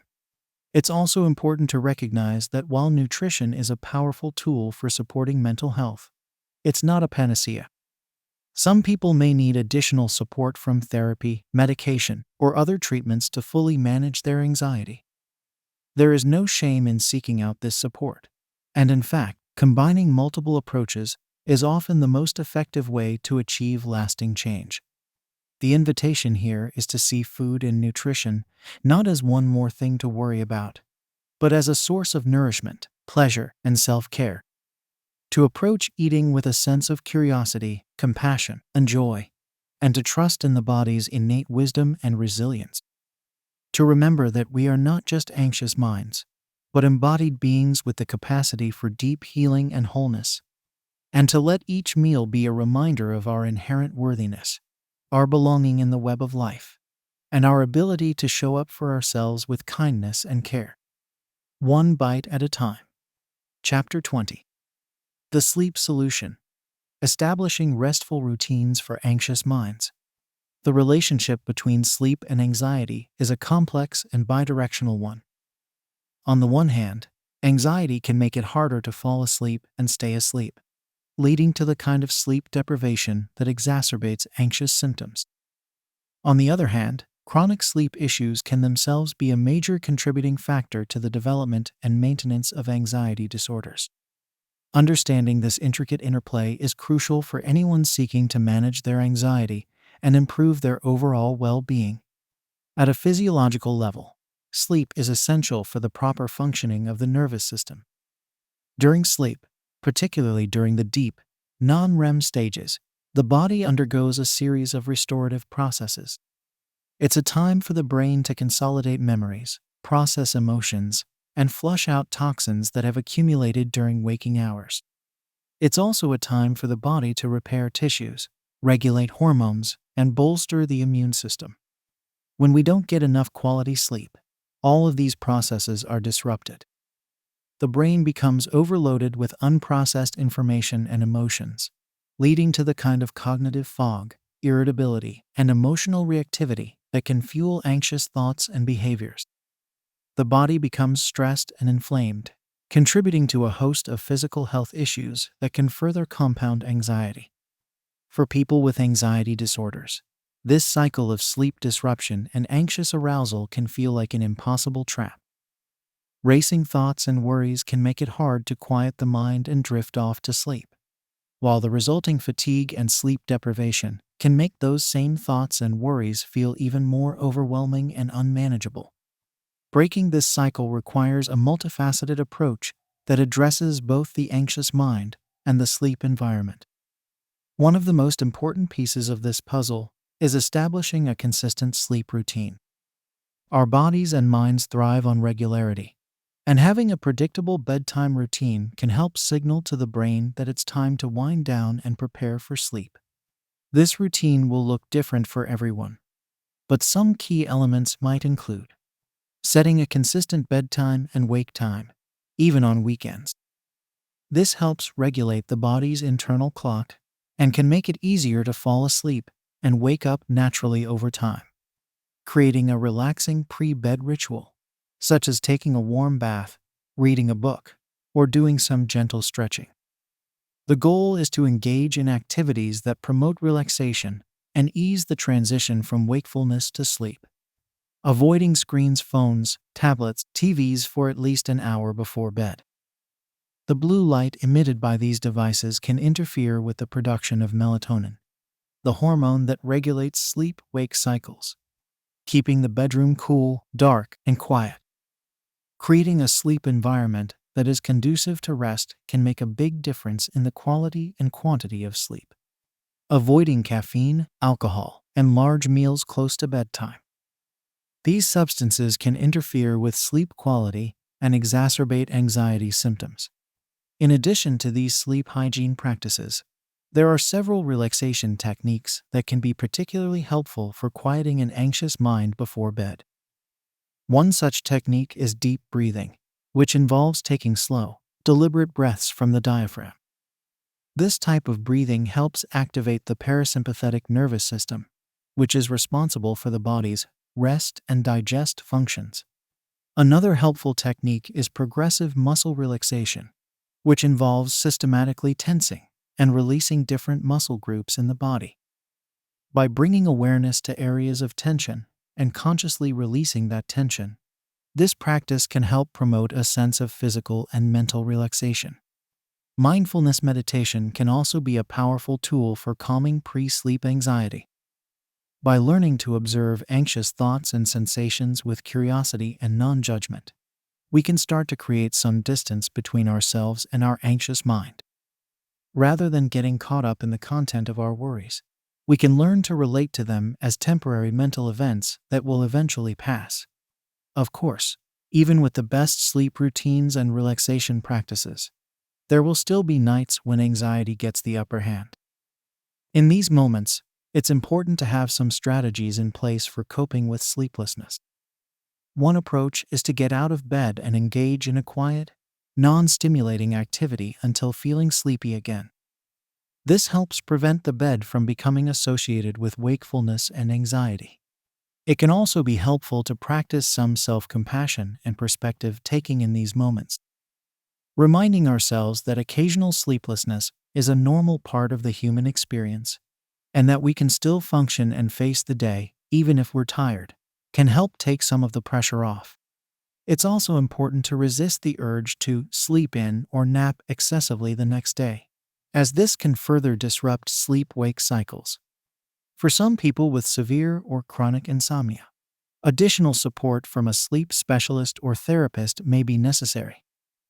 Cognitive behavioral therapy for insomnia (CBT) is a particularly effective treatment approach that combines sleep hygiene education, relaxation training, and cognitive restructuring techniques to address the underlying thoughts and behaviors that perpetuate sleep issues. In some cases, short-term use of sleep medications may also be appropriate, under the guidance of a healthcare provider.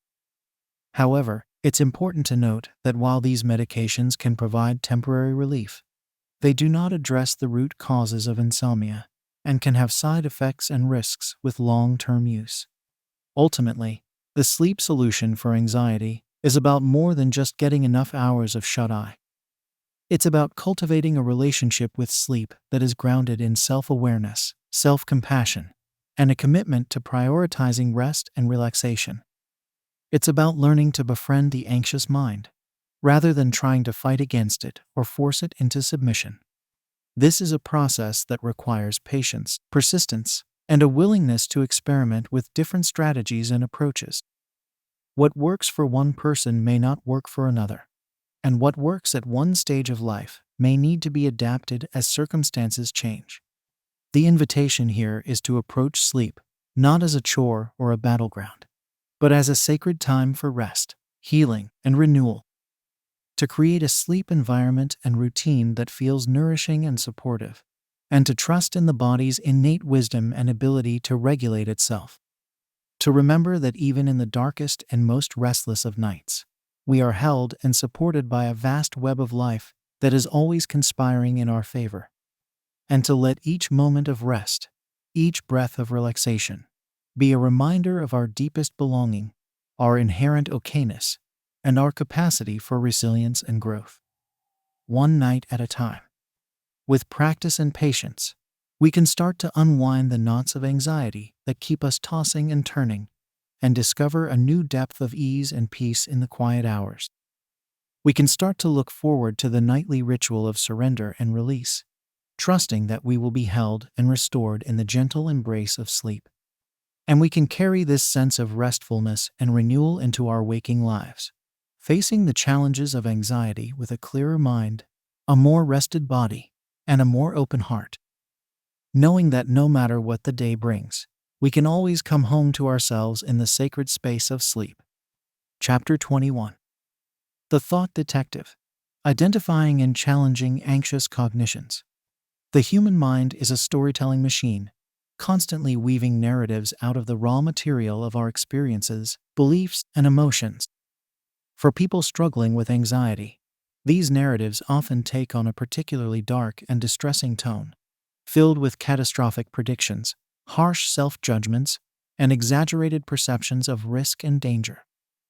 Learning to identify and challenge these anxious thoughts is a cornerstone of effective anxiety management. Cognitive behavioral therapy (CBT), one of the most well-researched and widely used treatments for anxiety disorders, is built on the premise that our thoughts, feelings, and behaviors are all interconnected. The way we interpret and make meaning of our experiences has a profound impact on our emotional states and our actions. When we're in the grip of anxiety, our thinking can become distorted and unhelpful, leading us down a rabbit hole of worry and fear. Some common cognitive distortions that fuel anxiety include catastrophizing, assuming the worst-case scenario will happen, or that a situation is unbearable or impossible to cope with. All-or-nothing thinking, seeing things in black and white terms, with no middle ground or shades of gray. Overgeneralization, taking a single negative event and extrapolating it into a never-ending pattern of defeat or failure. Mind reading, assuming we know what others are thinking, usually projecting our own insecurities or fears onto them. Fortune telling, predicting the future in a negative way, often without any real evidence to support our predictions. Emotional reasoning, assuming that because we feel a certain way, it must be true. For example, I feel anxious, so there must be something to be anxious about. Should statements, holding ourselves or others to a rigid and unrealistic set of expectations or standards. Labeling, reducing ourselves or others to a single negative descriptor, rather than seeing the full complexity and nuance of a person or situation. The first step in challenging these distorted thoughts is simply learning to recognize them as they arise. This is where the skill of the thought detective comes in, the ability to catch ourselves in the act of anxious thinking and to bring a spirit of curiosity and investigation to our cognitive patterns. One helpful tool for this process is keeping a thought diary. This involves writing down anxious thoughts as they occur, along with the situation that triggered them and the resulting emotions and behaviors. By getting our thoughts out of our heads and onto paper, we can start to gain some distance and perspective on them. As we review our thought diaries, we may start to notice patterns or themes in our anxious thinking. We may realize that we tend to catastrophize in certain situations, or that we're prone to mind reading when interacting with certain people. We may see how our thoughts are influencing our emotions and actions, and how those reactions in turn reinforce our anxious beliefs. Armed with this awareness, we can start to challenge and reframe our anxious thoughts. This is where the real detective work comes in, gathering evidence, considering alternative explanations, and generating more balanced and realistic perspectives. Some questions we might ask ourselves in this process include: what is the evidence for and against this thought? Is there another way to look at this situation? What would I say to a friend who is having this thought? What are the realistic odds of my feared outcome actually happening? What are some small steps I could take to cope with or prepare for this situation? By subjecting our anxious thoughts to this kind of cross-examination, we can start to poke holes in their logic and reduce their power over us.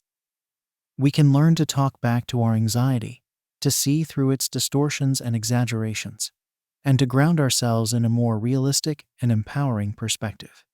Of course, challenging long-held beliefs and thought patterns is not always easy or comfortable. Our anxious thoughts can feel like well-worn grooves in the mind, and it takes time and practice to carve out new neural pathways. It's important to approach this process with patience and self-compassion, recognizing that change is a gradual and iterative process. It can be helpful to start small, choosing one or two anxious thoughts to focus on at a time. As we gain confidence in our ability to challenge and reframe these thoughts, we can gradually take on more. Celebrating our successes along the way, no matter how small, can help maintain motivation and momentum. Working with a therapist trained in CBT can also be immensely beneficial in this process. A skilled therapist can help guide us through the process of identifying and challenging our anxious thoughts, offering support, encouragement, and accountability along the way. They can also help us develop personalized coping strategies and tools for managing anxiety in the moment. In addition to cognitive restructuring, there are other techniques and practices that can support our work as thought detectives. Mindfulness meditation, for example, can help us cultivate a greater awareness of our thoughts and emotions, as well as a more accepting and non-judgmental stance towards them. By learning to observe our anxious thoughts with curiosity and detachment, we can start to loosen their grip on us. Behavioral experiments can also be a powerful way to test out our anxious predictions and beliefs. By deliberately facing our fears and anxieties in small, controlled doses, we give ourselves the opportunity to gather new evidence and experiences that can challenge our assumptions. For example, someone with social anxiety might set a goal of initiating one brief conversation with a stranger each day, and then record the actual outcomes and reactions. Over time, as we become more skilled at identifying and challenging our anxious thoughts, we may find that they lose some of their power and intensity. We may start to see them more as mental events, rather than unquestionable truth. We may develop a greater sense of cognitive flexibility, able to pivot and adapt our thinking in response to changing situations and information. This is not to say that we will never experience anxious thoughts again. Anxiety is a natural and adaptive human emotion, and some degree of worry and fear is inevitable in life. But by developing the skills of the thought detective, we can learn to relate to our anxiety in a more grounded, balanced, and proactive way. We can learn to recognize when our mind is getting caught in anxious loops, and to gently redirect our attention to the present moment. We can learn to challenge our catastrophic predictions and what-if scenarios, and to focus on what is actually within our control. We can learn to extend compassion and understanding to ourselves, even in the midst of anxious struggles. In many ways, the work of the thought detective is a microcosm of the larger journey of anxiety management and personal growth. It requires courage, curiosity, and a commitment to facing discomfort in the service of living a more authentic and fulfilling life. It asks us to be patient and persistent, to celebrate small victories and learn from setbacks, to reach out for support when we need it. But perhaps most importantly, it invites us to be our own best advocates and allies, to trust in our own inner wisdom and resilience, even in the face of anxious doubts and fears. It reminds us that we are not helpless victims of our anxious minds, but empowered agents of change and growth. So let us embrace the role of the thought detective with compassion and determination. Let us bring a spirit of brave and loving inquiry to the stories we tell ourselves, and be willing to rewrite the narratives that no longer serve us. Let us remember that every moment of awareness and every challenge to an anxious thought is a victory, a step towards greater freedom and peace of mind. And let us trust that as we do this work, as we shine the light of curiosity and care into even the darkest corners of our minds, we are not only changing our own lives, but also contributing to a world that is a little bit braver, a little bit kinder, a little bit more awake. One thought at a time. Chapter 22. The Worry Time Technique. Scheduling and containing anxious rumination. The human mind has an incredible capacity for imaginative thinking, able to conjure up vivid scenarios and possibilities out of thin air. For people prone to anxiety, this imaginative power can often feel more like a curse than a gift, as the mind becomes fixated on worst-case scenarios and catastrophic what-ifs. Anxious rumination, the tendency to obsessively worry about potential threats or negative outcomes, can be one of the most distressing and debilitating aspects of anxiety disorders. Rumination is a form of repetitive negative thinking that is often focused on the past or the future. When we're ruminating, we may find ourselves replaying a distressing event over and over in our minds, trying to make sense of what happened or wishing we had acted differently. Or we may get caught up in anxious predictions about the future, imagining all the ways things could go wrong and feeling helpless to prevent them. The problem with rumination is that it rarely leads to productive problem solving or emotional processing. Instead, it tends to intensify anxious feelings and keep us stuck in a cycle of worry and distress. The more we engage with ruminative thoughts, the more habitual and automatic they become, until they seem to take on a life of their own. One effective strategy for breaking the cycle of anxious rumination is the worry time technique. This approach involves setting aside a specific, limited time each day to engage in purposeful worrying, rather than letting anxious thoughts intrude on every waking moment. By containing worry to a designated time and place, we can start to gain a greater sense of control over our anxious mind. Here's how the worry time technique works. Choose a specific time each day that you will dedicate to worrying. This should be a time when you have at least 15-20 minutes of uninterrupted time to yourself, but not too close to bedtime, as this can interfere with sleep. During the rest of the day, whenever an anxious thought or worry arises, simply note it and remind yourself that you will attend to it during your designated worry time. You might even jot the thought down on a piece of paper or in a notes app, so you can let it go for the time being. When your worry time arrives, allow yourself to fully engage with your anxious thoughts and worries for the allotted time period. You might use this time to journal about your concerns, to brainstorm potential solutions, or simply to give voice to your fears and anxieties. Once the designated worry time is over, consciously shift your focus to other activities and thoughts. If anxious worries continue to arise, gently remind yourself that you will attend to them tomorrow during your next worry time. The worry time technique works on several levels. First, it helps to break the habit of constant worrying by creating a clear boundary between worry time and the rest of one's day. By training the mind to postpone anxious rumination, we can start to reduce its frequency and intensity over time. Secondly, worry time provides a structured outlet for anxious thoughts and feelings. Rather than trying to suppress or avoid anxiety, which often only makes it worse, this technique allows us to acknowledge and express our worries in a contained and intentional way. Paradoxically, giving ourselves permission to worry can often take away some of worry's power and urgency. Finally, worry time can help us shift from unproductive rumination to more constructive problem solving.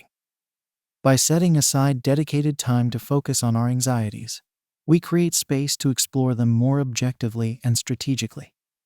We can use this time to challenge anxious thoughts, brainstorm coping strategies, or break down overwhelming fears into more manageable chunks. Of course, implementing the worry time technique is not always easy, especially for those with severe or chronic anxiety. It can feel counterintuitive or even impossible to put off anxious thoughts, particularly if they feel urgent or threatening. It's important to approach this practice with patience and self-compassion, recognizing that it may take time and repetition to train the mind in a new way of relating to worry. Some tips for making worry time more effective include: start small, perhaps with just 5-10 minutes of dedicated worry time each day, and gradually increase the duration as you build tolerance and confidence. Be specific and concrete in your worrying. Rather than engaging in vague or catastrophic what-ifs, try to pinpoint the specific concerns or scenarios that are fueling your anxiety. Use your worry time proactively, not just reactively. In addition to processing worries that have already arisen, you might also use this time to anticipate and plan for upcoming challenges or stressors. Combine worry time with other anxiety management strategies, such as cognitive reframing, relaxation techniques, or mindfulness practices. These can help you approach your worries with greater clarity, calm, and perspective. Be consistent and persistent with the practice, even if it feels unnatural or ineffective at first. Like any new habit, worry time takes time and repetition to become ingrained and automatic. Seek additional support if needed. If your anxiety feels overwhelming or unmanageable, even with the use of worry time, it may be helpful to work with a therapist who can provide guidance and support in implementing this technique. Ultimately, the goal of worry time is not to eliminate anxiety altogether, but to develop a more balanced and intentional relationship with it. By learning to contain and channel our anxious thoughts, we can start to reclaim our mental and emotional energy for the things that truly matter to us. We can start to see anxiety not as a constant adversary, but as a manageable part of the human experience. This shift in perspective can be truly transformative. When we're no longer at the mercy of our anxious mind, we can start to engage with life more fully and fearlessly. We can take risks, pursue our goals, and connect with others from a place of greater groundedness and resilience. we can start to trust in our own ability to handle whatever challenges or uncertainties come our way. Of course, this kind of mental and emotional freedom is not achieved overnight. It requires ongoing practice, patience, and self-reflection. There will be times when the old habits of rumination and worry will reassert themselves, pulling us back into the familiar grooves of anxious thinking. In these moments, the most important thing is to meet ourselves with compassion and understanding, to gently redirect our attention back to the present moment, and to keep showing up for the practice, day after day. But with time and dedication, the worry time technique can become a powerful tool in our anxiety management toolkit. It can help us break free from the tyranny of anxious rumination and reclaim our mental and emotional freedom. It can support us in showing up more fully and authentically in our lives, grounded in the knowledge that we are resilient enough to handle whatever challenges come our way. So if you find yourself caught in the cycle of anxious rumination, consider giving the worry time technique a try. Start small, be patient with the process, and seek support when you need it. Most importantly, trust in your own innate capacity for growth and healing. Know that every moment of awareness and every conscious choice to relate to your anxiety differently is a step towards greater peace and empowerment. And as you engage in this practice, remember that you are not alone. Countless others have walked this path before you, facing their own anxieties and fears with courage and determination. By joining in this collective journey of self-discovery and self-mastery, you are contributing to a world that is a little bit braver, a little bit kinder, a little bit more awake. One worry at a time, one worry time at a time, we can learn to relate to our anxious minds with greater wisdom, compassion, and skill. We can start to see anxiety not as an enemy to be vanquished, but as an opportunity for growth and transformation. And in doing so, we can unlock a sense of possibility and potential that extends far beyond the confines of our worries, into a life of greater freedom, fulfillment, and joy. Chapter 23. The Behavioral Experiment. Testing anxious predictions and collecting real data. Anxiety often thrives on uncertainty and imagination, conjuring up worst-case scenarios and catastrophic predictions about the future. When we're in the grip of anxious thinking, it can be all too easy to take these imagined outcomes as inevitable truths, rather than as mental hypotheses to be tested against reality. This is where the power of behavioral experiments comes in the practice of deliberately facing our fears and anxieties, in order to gather new information and challenge our assumptions. At its heart, a behavioral experiment is a structured way of reality checking our anxious thoughts and beliefs. It involves identifying a specific fear or prediction, designing a real-world test of that prediction, and then evaluating the actual results against our initial expectations. By gathering concrete data about how situations actually unfold, rather than how we imagine they will, we can start to chip away at the foundations of our anxiety and build a more grounded, realistic perspective. The process of designing and implementing a behavioral experiment typically involves several steps. Identify the specific thought or belief you want to test. This might be a feared consequence, for example. If I speak up in meetings, I'll say something stupid and be humiliated. A self-limiting assumption, for example. I'm too anxious to handle social events, or a catastrophic prediction, for example. If I have a panic attack while driving, I'll lose control and crash the car. Design an experiment to test this belief. This should be a specific, concrete action that you can take to gather data about the validity of your anxious thought. The experiment should be challenging enough to provoke some anxiety, but not so overwhelming that it feels impossible or unsafe. Predict the outcome of the experiment. Before you actually undertake the experiment, take a moment to write down your specific predictions about what will happen. What are you afraid might occur? How likely do you think this outcome is? How catastrophic would it be if it did happen? Carry out the experiment and observe the results. This is the actual data collection phase of the process. Engage in the behavior you've planned, and pay close attention to what actually happens. Notice any discrepancies between your predicted outcomes and the real results. Evaluate the evidence and update your beliefs. After the experiment, take some time to reflect on what you've learned. Did your feared outcomes occur? If not, what does this tell you about the accuracy of your anxious predictions?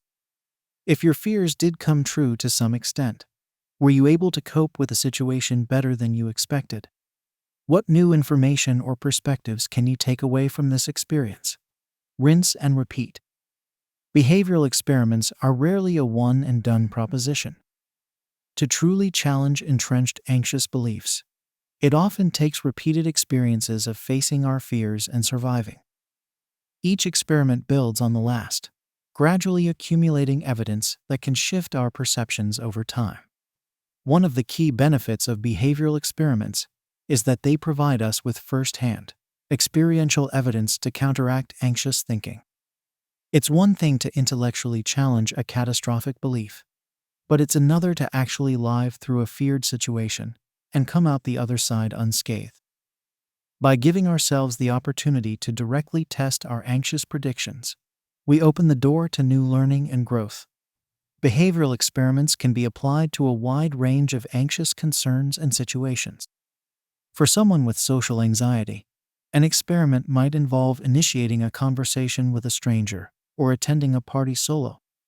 For someone with a fear of flying, it might mean booking a short flight and practicing relaxation techniques during the journey.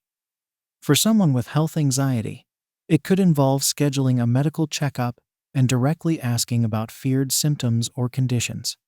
The specifics of the experiment will depend on the individual's unique fears and goals, but the core principle remains the same: to gather new information that can help us update and reframe our anxious assumptions. Of course, engaging in behavioral experiments is not always easy or comfortable. Facing our fears deliberately, even in controlled doses, can be a daunting prospect. It's important to approach this practice with a spirit of self-compassion and patience, recognizing that setbacks and challenges are a normal part of the learning process.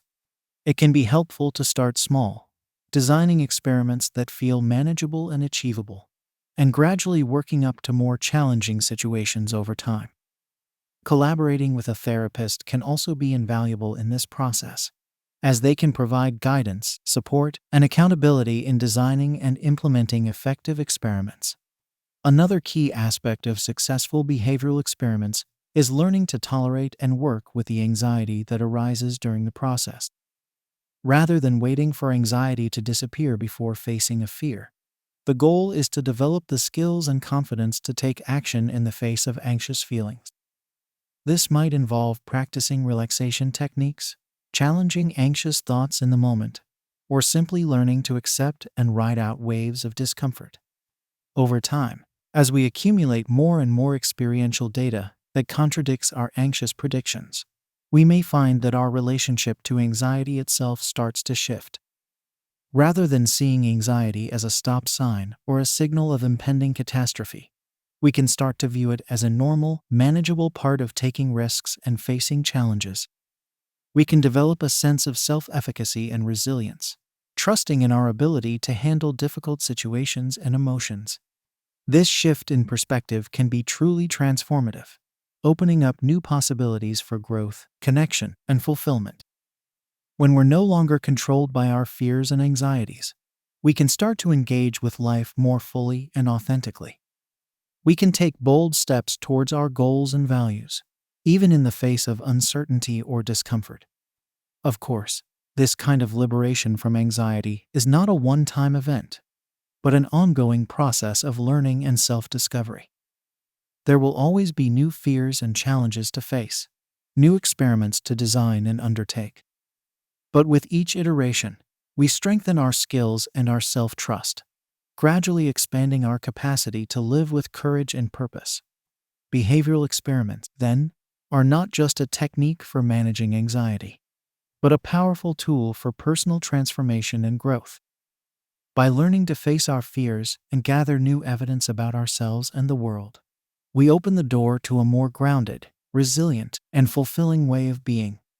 So if you find yourself stuck in patterns of anxious prediction and avoidance, consider embracing the power of behavioral experiments. Start small, be patient with the process, and seek support when you need it. But most importantly, trust in your own capacity for bravery and growth. Know that every time you face a fear and gather new data, you are not only challenging your anxiety, but also expanding your sense of what's possible. And as you engage in this practice, take a moment to appreciate your own courage and determination. Recognize that by choosing to face your fears, you are not only changing your own life, but also modeling a way of being that can inspire and empower others. Together, experiment by experiment, we can start to create a world where anxiety is not a barrier to living fully, but an invitation to greater self-knowledge, resilience, and connection. A world where we meet our fears with curiosity and compassion, and trust in our own strength to handle whatever challenges come our way. That is the promise and the practice of behavioral experiments, a bold and loving way of reclaiming our lives from anxiety and stepping into a more expansive and authentic way of being. May we all find the courage and the support to take those first steps and to keep moving forward, one experiment at a time. Chapter 24. The Assertiveness Antidote. Communicating needs and boundaries to reduce anxiety. Anxiety is often rooted in a sense of powerlessness or lack of control over our circumstances. When we feel unable to influence our environment or relationships in ways that meet our needs and protect our well-being, it's natural to experience heightened stress and worry. One of the most effective ways to combat this sense of helplessness is through the practice of assertive communication, the ability to express our thoughts, feelings, and needs directly, honestly, and respectfully.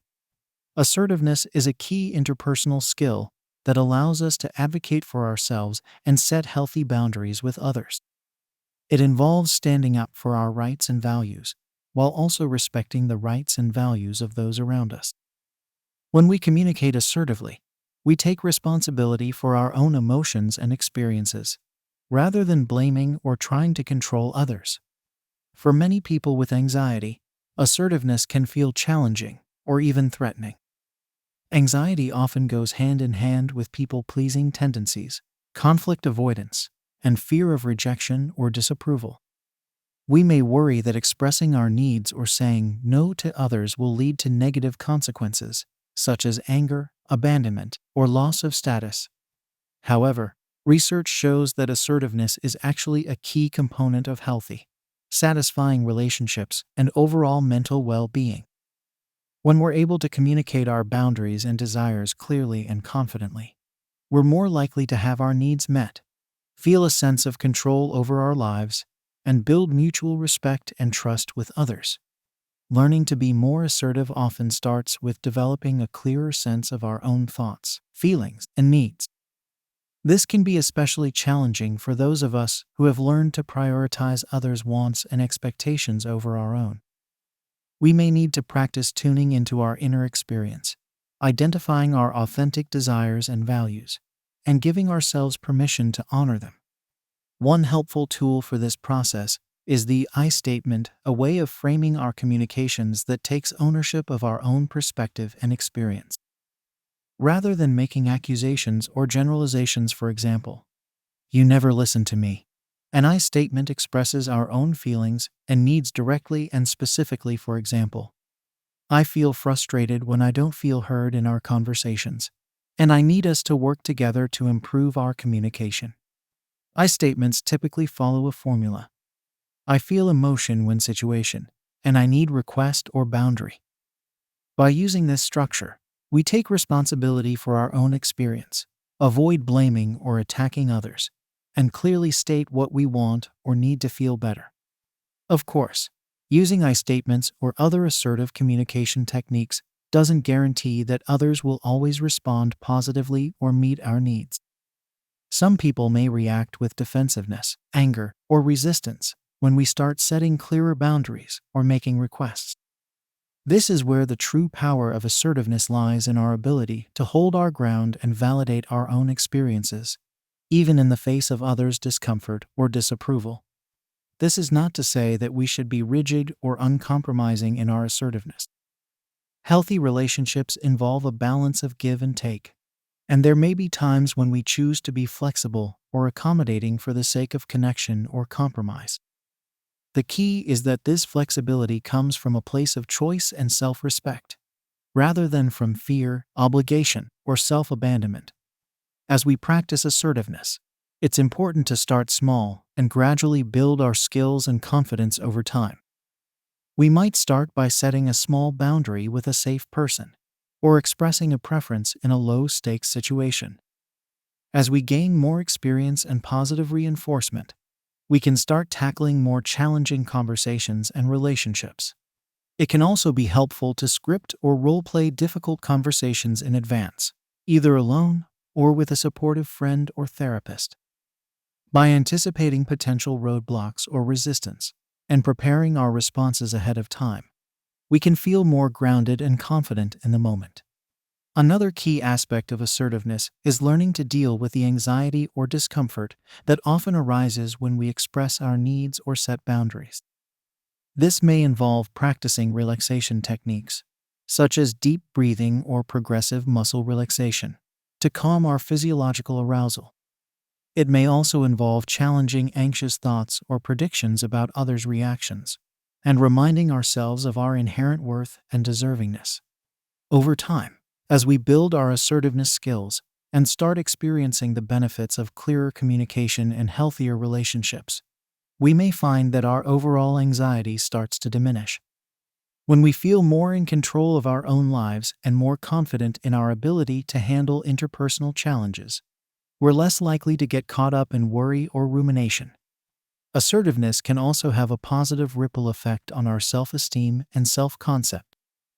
Every time we stand up for ourselves and our needs, we send a powerful message to ourselves that we matter, that our experiences are valid, and that we are capable of shaping our own reality. This self-reinforcing cycle of assertiveness and self-worth can be a game changer for those of us who have struggled with anxiety and self-doubt. Of course, assertiveness is not a panacea for all relationship or mental health challenges. There may be times when, despite our best efforts to communicate clearly and respectfully, others are unwilling or unable to meet us halfway. In these cases, we may need to make difficult decisions about whether to continue investing in a relationship or to set firmer boundaries to protect our own well-being. Assertiveness is also not an excuse for aggression, bullying, or disregard for others' needs and feelings. True assertiveness comes from a place of respect and mutuality, not from a desire to control or dominate others. It's about finding the sweet spot between passivity and aggression, and communicating in a way that honors both our own needs and the needs of those around us. Ultimately, learning to be assertive is a lifelong journey, one that requires ongoing practice, self-reflection, and a willingness to step outside our comfort zones. It may involve unlearning old patterns of people-pleasing or conflict avoidance, and developing a greater tolerance for discomfort or disapproval. But the rewards of this journey are immeasurable: greater self-knowledge, self-respect, and self-efficacy, healthier, more fulfilling relationships, and a sense of empowerment and control over our own lives. When we learn to speak up for ourselves and set clear boundaries, we create space for our authentic selves to thrive, and for our relationships to deepen in honesty and trust. So if you find yourself struggling with anxiety rooted in a sense of powerlessness or lack of control, consider embracing the practice of assertiveness. Start small, be patient with yourself, and seek support when you need it. But most importantly, trust in your own inherent worthiness and in your ability to create the life and relationships you desire.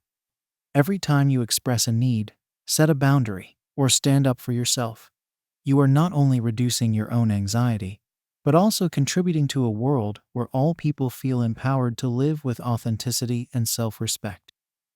You are modeling a way of being that is rooted in courage, compassion, and clear communication. And in a world that is often plagued by conflict, misunderstanding, and power imbalances, this kind of assertiveness is not just a personal skill, but a revolutionary act. It is a way of creating a more just, equitable, and fulfilling world, one honest conversation at a time. May we all find the strength and the support to embrace our own assertiveness, and to co-create a world where all voices are heard, all needs are honored, and all people are treated with the respect and dignity they deserve. That is the power and the promise of the Assertiveness Antidote. Chapter 25. The Relaxation Response. Breath work and body-based calming practices. Anxiety is not just a mental or emotional experience. It's a full-body phenomenon. When we're in the grip of anxiety, our physiological stress response kicks into high gear, flooding our system with stress hormones, tensing our muscles, and putting us on high alert. While this fight or flight response can be adaptive in the face of actual danger, when it becomes chronic or overwhelming, it can take a significant toll on our physical and mental health. One of the most effective ways to counteract this stress response and promote a sense of calm and well-being is through the practice of relaxation techniques. These are simple, accessible tools that anyone can learn and use to regulate their nervous system, reduce anxiety symptoms, and cultivate a greater sense of ease and resilience in the face of life's challenges. At the heart of many relaxation practices is the breath. Breathing is a powerful bridge between the mind and the body, and a direct way to influence our autonomic nervous system. When we're anxious, our breathing often becomes rapid, shallow, and constricted, perpetuating a cycle of tension and distress. By consciously slowing and deepening our breath, we can send a signal of safety to our body and brain, activating the relaxation response. One simple breathing technique that can be helpful for anxiety is diaphragmatic breathing, also known as belly breathing. This involves breathing deeply into the lower belly, allowing the diaphragm to expand and contract with each inhale and exhale. To practice this technique, you can lie on your back with one hand on your chest and the other on your belly, focusing on breathing into your hand on your belly and allowing it to rise and fall with each breath. Another powerful breathing practice is the 4-7-8 technique, popularized by Dr. Andrew Weil. This involves inhaling for a count of 4, holding the breath for a count of 7, and exhaling for a count of 8. This pattern of breathing helps to slow down the heart rate, reduce blood pressure, and promote a sense of relaxation throughout the body. In addition to breathing practices, there are many other body-based techniques that can help to induce the relaxation response and reduce anxiety symptoms. One such practice is progressive muscle relaxation (PMR), which involves systematically tensing and releasing different muscle groups in the body, helping to release physical tension and promote a sense of deep relaxation. To practice PMR, you can start by finding a comfortable position, either sitting or lying down. Then, beginning with your feet and moving up through your body, you'll tense each muscle group for a count of 5, then release and relax for a count of 10. As you move through the body, you might notice areas of tension or holding that you weren't previously aware of, and consciously invite those areas to soften and release. Another body-based practice that can be helpful for anxiety is yoga. Yoga combines physical postures, breathing techniques, and mindfulness practices to promote a sense of balance, flexibility, and calm in both the body and the mind. Certain yoga postures, such as forward folds, gentle twists, and restorative poses, can be particularly helpful for releasing tension and inducing the relaxation response. Of course, the specific relaxation practices that work best for each individual may vary depending on their unique needs, preferences, and experiences. Some people may find that active practices like running or dancing help to release anxiety and promote relaxation, while others may prefer more still and quiet practices like meditation or guided imagery. The key is to approach relaxation with a spirit of curiosity and experimentation, trying out different techniques and noticing what resonates and what doesn't. It's also important to be patient and gentle with the process, recognizing that it may take time and practice to develop a regular relaxation routine and to experience the full benefits. One of the challenges of incorporating relaxation practices into daily life is that they can feel like just another item on an already overwhelming to-do list. When we're in the midst of anxiety or stress, it can be hard to prioritize taking time for self-care and relaxation, even when we know it would be beneficial. This is where the power of habit and routine comes in. By setting aside even just a few minutes each day for relaxation practice, and committing to it as a non-negotiable part of our daily routine, we can start to build relaxation into the fabric of our lives. This might mean taking a few deep breaths before getting out of bed in the morning, doing a quick progressive muscle relaxation during a work break, or practicing a longer yoga or meditation session before bed. Over time, as we build these practices into our daily rhythm, they can become a source of grounding and resilience, helping us to meet the challenges of life with greater ease and equanimity. We may find that we're better able to handle stress and anxiety as they arise, and that we have more energy and resources available for the things that matter most to us.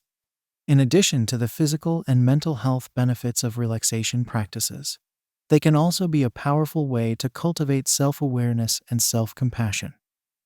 When we take time to tune into our bodies and minds, we have an opportunity to notice patterns of tension, anxiety, or distress that we may have been avoiding or suppressing.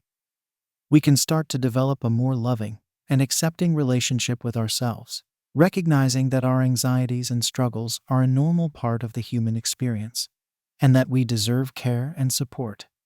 This kind of self-compassion is an essential component of anxiety management and overall well-being. When we're able to meet our own struggles with kindness and understanding, rather than judgment or criticism, we create a more supportive internal environment for growth and healing. We're better able to weather the ups and downs of life, knowing that we have our own backs and that we're not alone in our experiences. Ultimately, the practice of relaxation is about more than just managing symptoms or feeling better in the moment. It's about developing a new relationship with ourselves and with life itself, one that is grounded in present moment awareness, self-acceptance, and a deep trust in our own inherent okayness.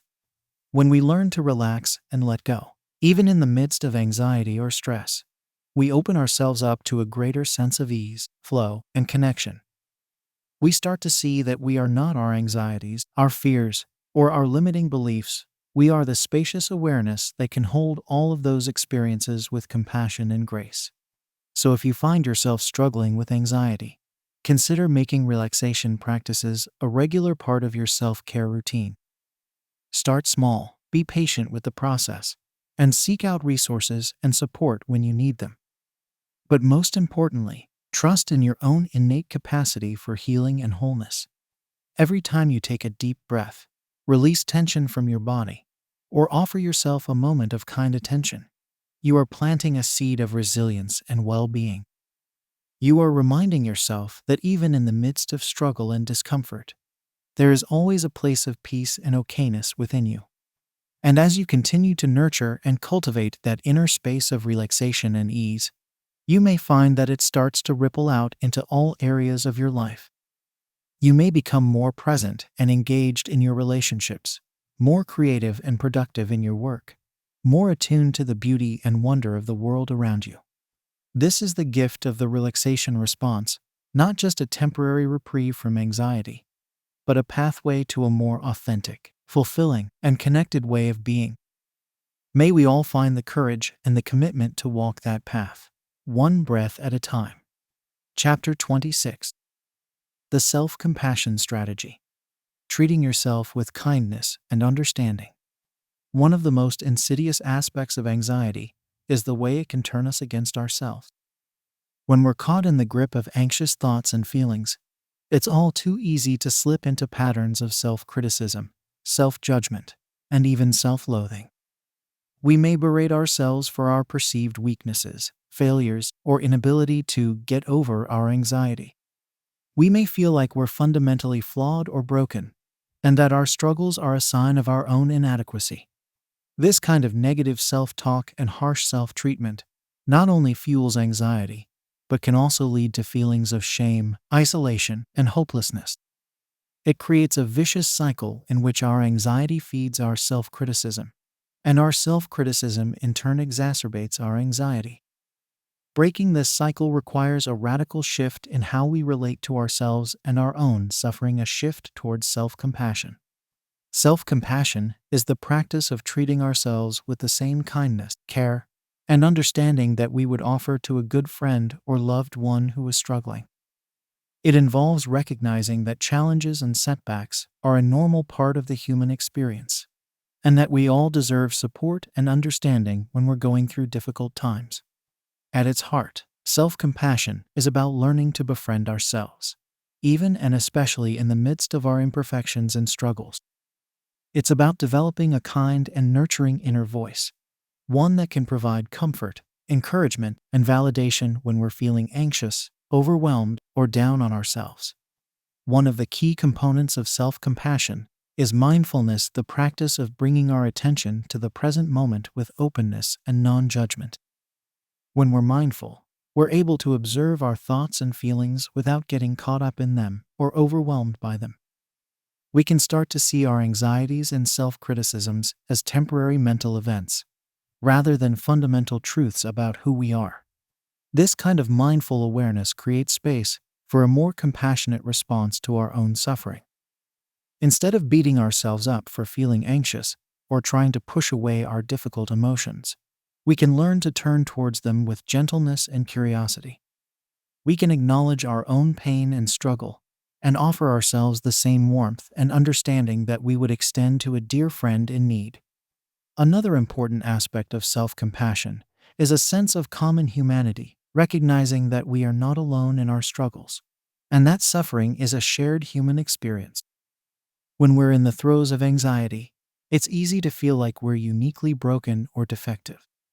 We may look around at others who seem to be coping better or facing life with more ease and conclude that there's something wrong with us.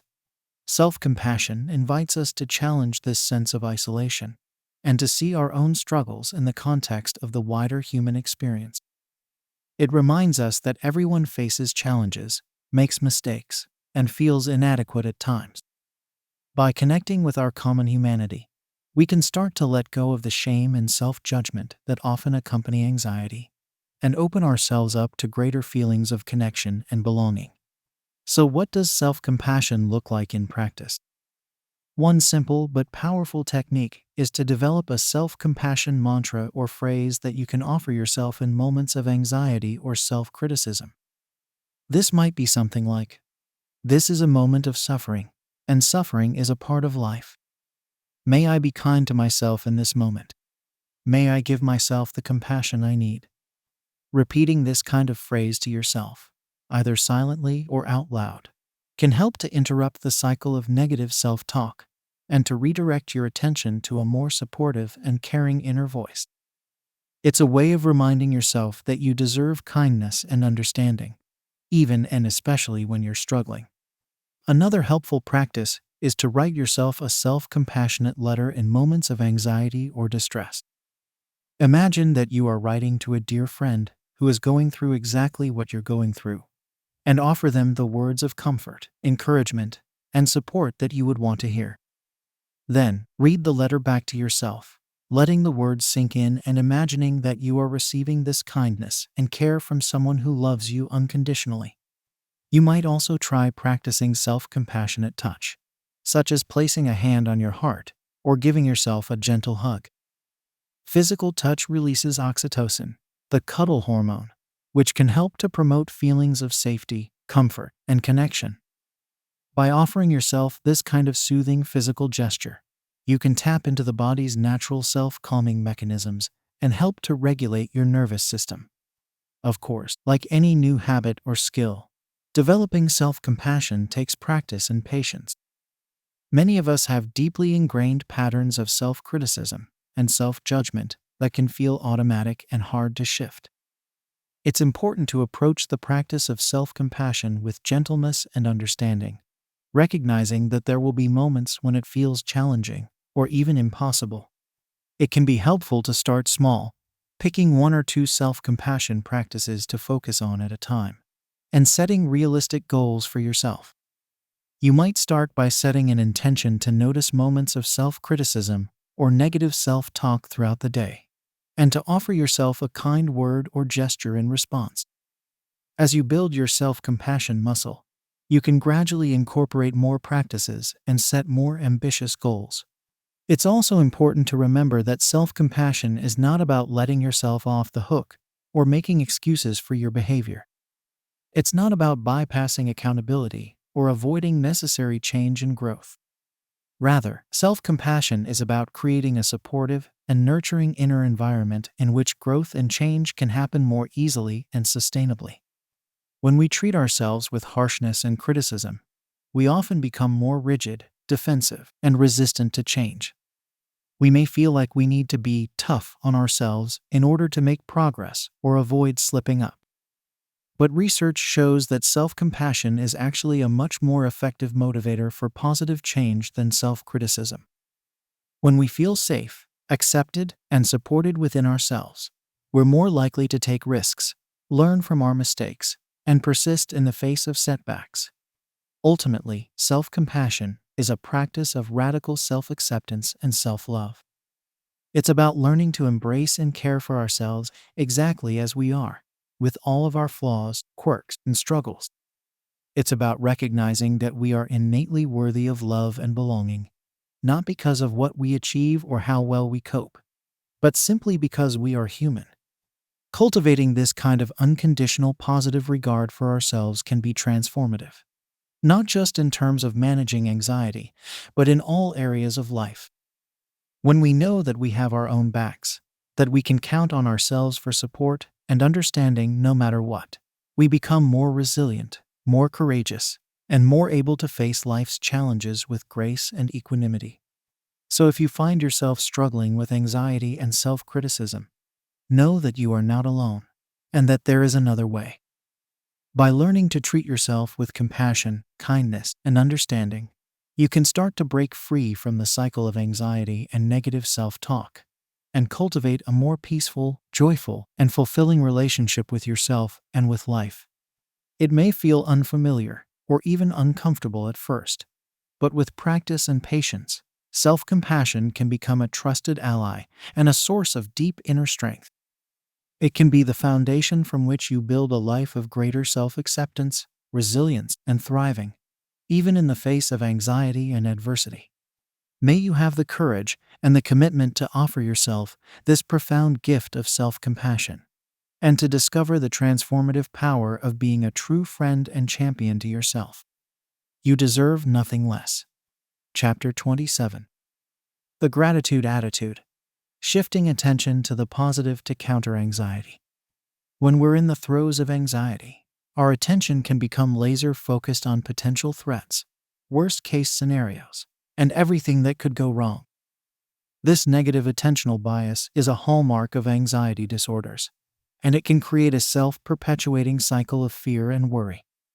The more we fixate on the negative, the more anxious we feel, and the more our brain becomes attuned to spotting danger and difficulty everywhere we look. Breaking this cycle requires a conscious effort to redirect our attention to the positive aspects of our lives and the world around us. This is where the practice of gratitude comes in the simple but profound act of noticing and appreciating the good things, big and small, that we might otherwise overlook or take for granted. Gratitude is not about denying or minimizing the very real challenges and struggles we face.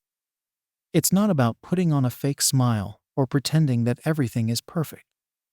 Rather, gratitude is about expanding our perspective beyond our immediate fears and worries, and recognizing that even in the midst of difficulty, there are still things to be thankful for and moments of beauty, connection, and joy to savor. The benefits of gratitude for mental health and well-being are well documented. Studies have shown that regular gratitude practice can lead to increased positive emotions, greater life satisfaction, stronger relationships, better sleep, and even improved physical health. For people struggling with anxiety, gratitude can be a powerful tool for shifting the focus away from perceived threats and towards a more balanced and resilient mindset. So, what does a gratitude practice look like? There are many different ways to cultivate gratitude, and what works best for each person may vary depending on their individual preferences and lifestyles. However, some common gratitude practices include keeping a gratitude journal.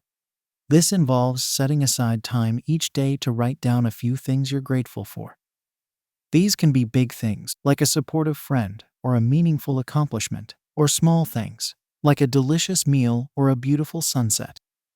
The act of writing down your gratitudes helps to reinforce them in your mind and makes it easier to recall them later. Gratitude meditation. This involves taking a few minutes each day to sit quietly and bring to mind the things you're thankful for. You might visualize each item or person and really try to connect with the feeling of gratitude and appreciation in your body. This can be a great way to start or end the day on a positive note. Gratitude letters or visits. This involves writing a letter expressing your gratitude to someone who has made a positive difference in your life, and then delivering it to them in person if possible. This can be a profound way to deepen your appreciation for the people in your life and to strengthen your relationships. Gratitude prompts.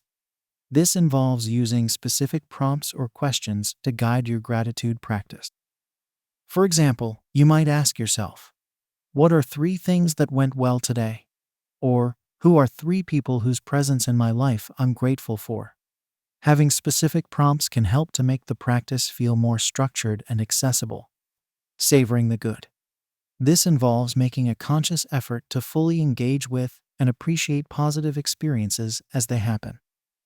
When something good occurs, whether it's a kind word from a stranger or a beautiful piece of music, take a moment to really soak it in and feel the gratitude and enjoyment in your body. Whichever gratitude practices resonate with you, the key is to make them a regular and consistent part of your life. Like any habit, gratitude gets stronger with repetition and practice. Even on days when you're feeling particularly anxious or down, making an effort to find something to appreciate can help to shift your mood and perspective. It's also important to approach gratitude with a spirit of openness and curiosity, rather than as another item on your self-improvement checklist. Gratitude is not about forcing yourself to feel a certain way or judging yourself for not being grateful enough. It's about gently training your attention to notice the good things that are already present in your life, and allowing yourself to feel the natural sense of appreciation and contentment that arises from that noticing. As you develop a regular gratitude practice, you may start to notice some subtle but significant shifts in your relationship with anxiety. For one, you may find that your mind becomes more balanced and flexible, able to hold both the challenges and the joys of life at the same time. Rather than getting pulled into catastrophic worst-case scenarios, you may be able to step back and see the bigger picture, including the resources and supports that are available to you. You may also find that gratitude helps to foster a greater sense of connection and belonging. When we're trapped in anxious thought loops, it's easy to feel isolated and alone in our struggles. But by actively seeking out the good in the world and in others, we remind ourselves that we are part of a larger web of care and support. We start to see the world as a friendlier, more benevolent place, rather than a threatening or dangerous one. Over time, gratitude can also help to build resilience and coping skills. When we regularly practice appreciating the positive, we create a sort of gratitude reservoir that we can draw upon in times of stress and difficulty. We develop a more robust and flexible sense of perspective, and a greater trust in our ability to find moments of joy and meaning even in the midst of challenges.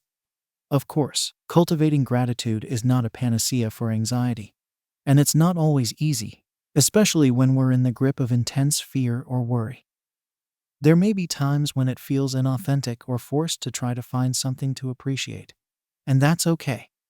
What matters is the ongoing commitment to shifting our attention in a more positive direction, and to being kind and patient with ourselves in the process. It's also important to remember that gratitude is not a substitute for other forms of anxiety treatment, such as therapy, medication, or lifestyle changes. Rather, it's a complementary practice that can support and enhance other approaches to managing anxiety and promoting overall well-being. Ultimately, gratitude is about more than just feeling good in the moment. It's about fundamentally shifting our relationship with ourselves, others, and the world around us. When we make a conscious effort to appreciate the good in our lives, we open ourselves up to greater feelings of connection, meaning, and purpose. We start to see challenges and setbacks as opportunities for growth and learning, rather than as threats to our safety and happiness. This shift in perspective can be transformative, not just for our individual mental health, but for our collective well-being as a society. When more of us cultivate gratitude and appreciation, we create a ripple effect of positivity and connection that extends far beyond ourselves. We start to see the world through a lens of abundance and possibility, rather than scarcity and fear. So if you find yourself struggling with anxiety, consider making gratitude a regular part of your self-care routine. Start small, be patient with the process, and trust that every moment of appreciation and thankfulness is planting a seed of resilience and well-being that will continue to grow and flourish over time. And as you move through your days, may you have the presence of mind to pause and savor the good moments, big and small. May you remember that even in the darkest of times, there is still light to be found, still beauty to behold, still love to give and receive. May you allow yourself to be nourished and uplifted by the simple act of noticing and appreciating the blessings that surround you. For in the end, gratitude is not just a practice, but a way of being, a choice to orient ourselves towards the goodness and grace that is always available to us, if only we have the courage and the willingness to see it. May we all find that courage and willingness within ourselves, and may we all experience the transformative power of a grateful heart. Chapter 28. The Forgiveness Factor. Releasing resentments and regrets that fuel anxiety. Holding on to resentments, grudges, and regrets is like drinking poison and waiting for the other person to die. This poignant saying captures the corrosive effect that unresolved emotional pain can have on our mental and physical well-being. For many people struggling with anxiety, these lingering wounds from the past can be a significant source of ongoing distress, fueling negative thought patterns and keeping the nervous system in a state of constant hyperarousal. Forgiveness is the antidote to this toxic buildup of resentment and regret. It's the process of consciously releasing the anger, hurt, and bitterness we carry towards others or ourselves, and choosing to let go of the past in order to move forward with greater peace and freedom. Forgiveness doesn't mean condoning hurtful actions or forgetting the pain we've experienced. Rather, it's a decision to stop allowing that pain to control our lives and to reclaim our own sense of agency and well-being. The link between forgiveness and anxiety relief is well established in psychological research. Studies have shown that people who practice forgiveness report lower levels of anxiety, depression, and stress, as well as greater life satisfaction and self-esteem. Forgiveness has also been linked to improved cardiovascular health, better sleep, and stronger immune function. So why is forgiveness such a powerful tool for managing anxiety? One reason is that holding onto resentments and regrets keeps us trapped in the past, constantly revisiting old hurts and traumas. This rumination can fuel negative self-talk, catastrophic thinking, and feelings of helplessness and victimhood, all of which are hallmarks of anxiety disorders. By choosing to forgive, we free up mental and emotional energy that was previously consumed by anger and bitterness, and we create space for more positive and productive thoughts and feelings. Forgiveness also helps to shift our perspective from one of scarcity and victimization to one of empowerment and resilience. When we're holding on to resentments, it's easy to feel like the world is against us, like we're at the mercy of other people's actions and choices. But when we choose to forgive, we take back our power. We recognize that we have the capacity to heal and move forward, regardless of what others have done to us or what mistakes we've made in the past. Of course, forgiveness is often easier said than done, especially when the wounds are deep and the pain is still raw. It's important to approach forgiveness as a process, rather than a one-time event. It may take time, effort, and support to work through the layers of hurt and anger, and to arrive at a place of genuine release and resolution. One helpful framework for the forgiveness process is the REACH model, developed by psychologist Everett Worthington. The acronym stands for Recall the Hurt. This involves allowing yourself to acknowledge and feel the pain and anger associated with the offense or mistake, without getting lost in rumination or self-blame. Empathize with the offender. This involves trying to understand the other person's perspective and motivations, even if you don't agree with their actions. This can help to humanize the offender and reduce feelings of demonization or victimization. Altruistic gift. This involves choosing to offer forgiveness as a free and unconditional gift, rather than something that must be earned or deserved. This shift in perspective can be empowering and liberating. Commit. This involves making a conscious decision to forgive and to let go of the resentment and anger you've been carrying. This may involve a verbal commitment, a written promise, or a symbolic ritual of release. Hold on to forgiveness. This involves maintaining your commitment to forgiveness, even in the face of triggers or setbacks. It may involve reminding yourself of the benefits of forgiveness, seeking support from others, or practicing self-compassion when old feelings of hurt or anger arise. Working through the REACH process can be challenging and may require the support of a therapist, counselor, or spiritual advisor. It's important to be patient and compassionate with yourself as you navigate this emotional terrain and to honor your own unique timeline and needs. In addition to the REACH model, there are many other practices and techniques that can support the forgiveness process. Some people find journaling, letter writing, or art making to be helpful ways to process and release painful emotions.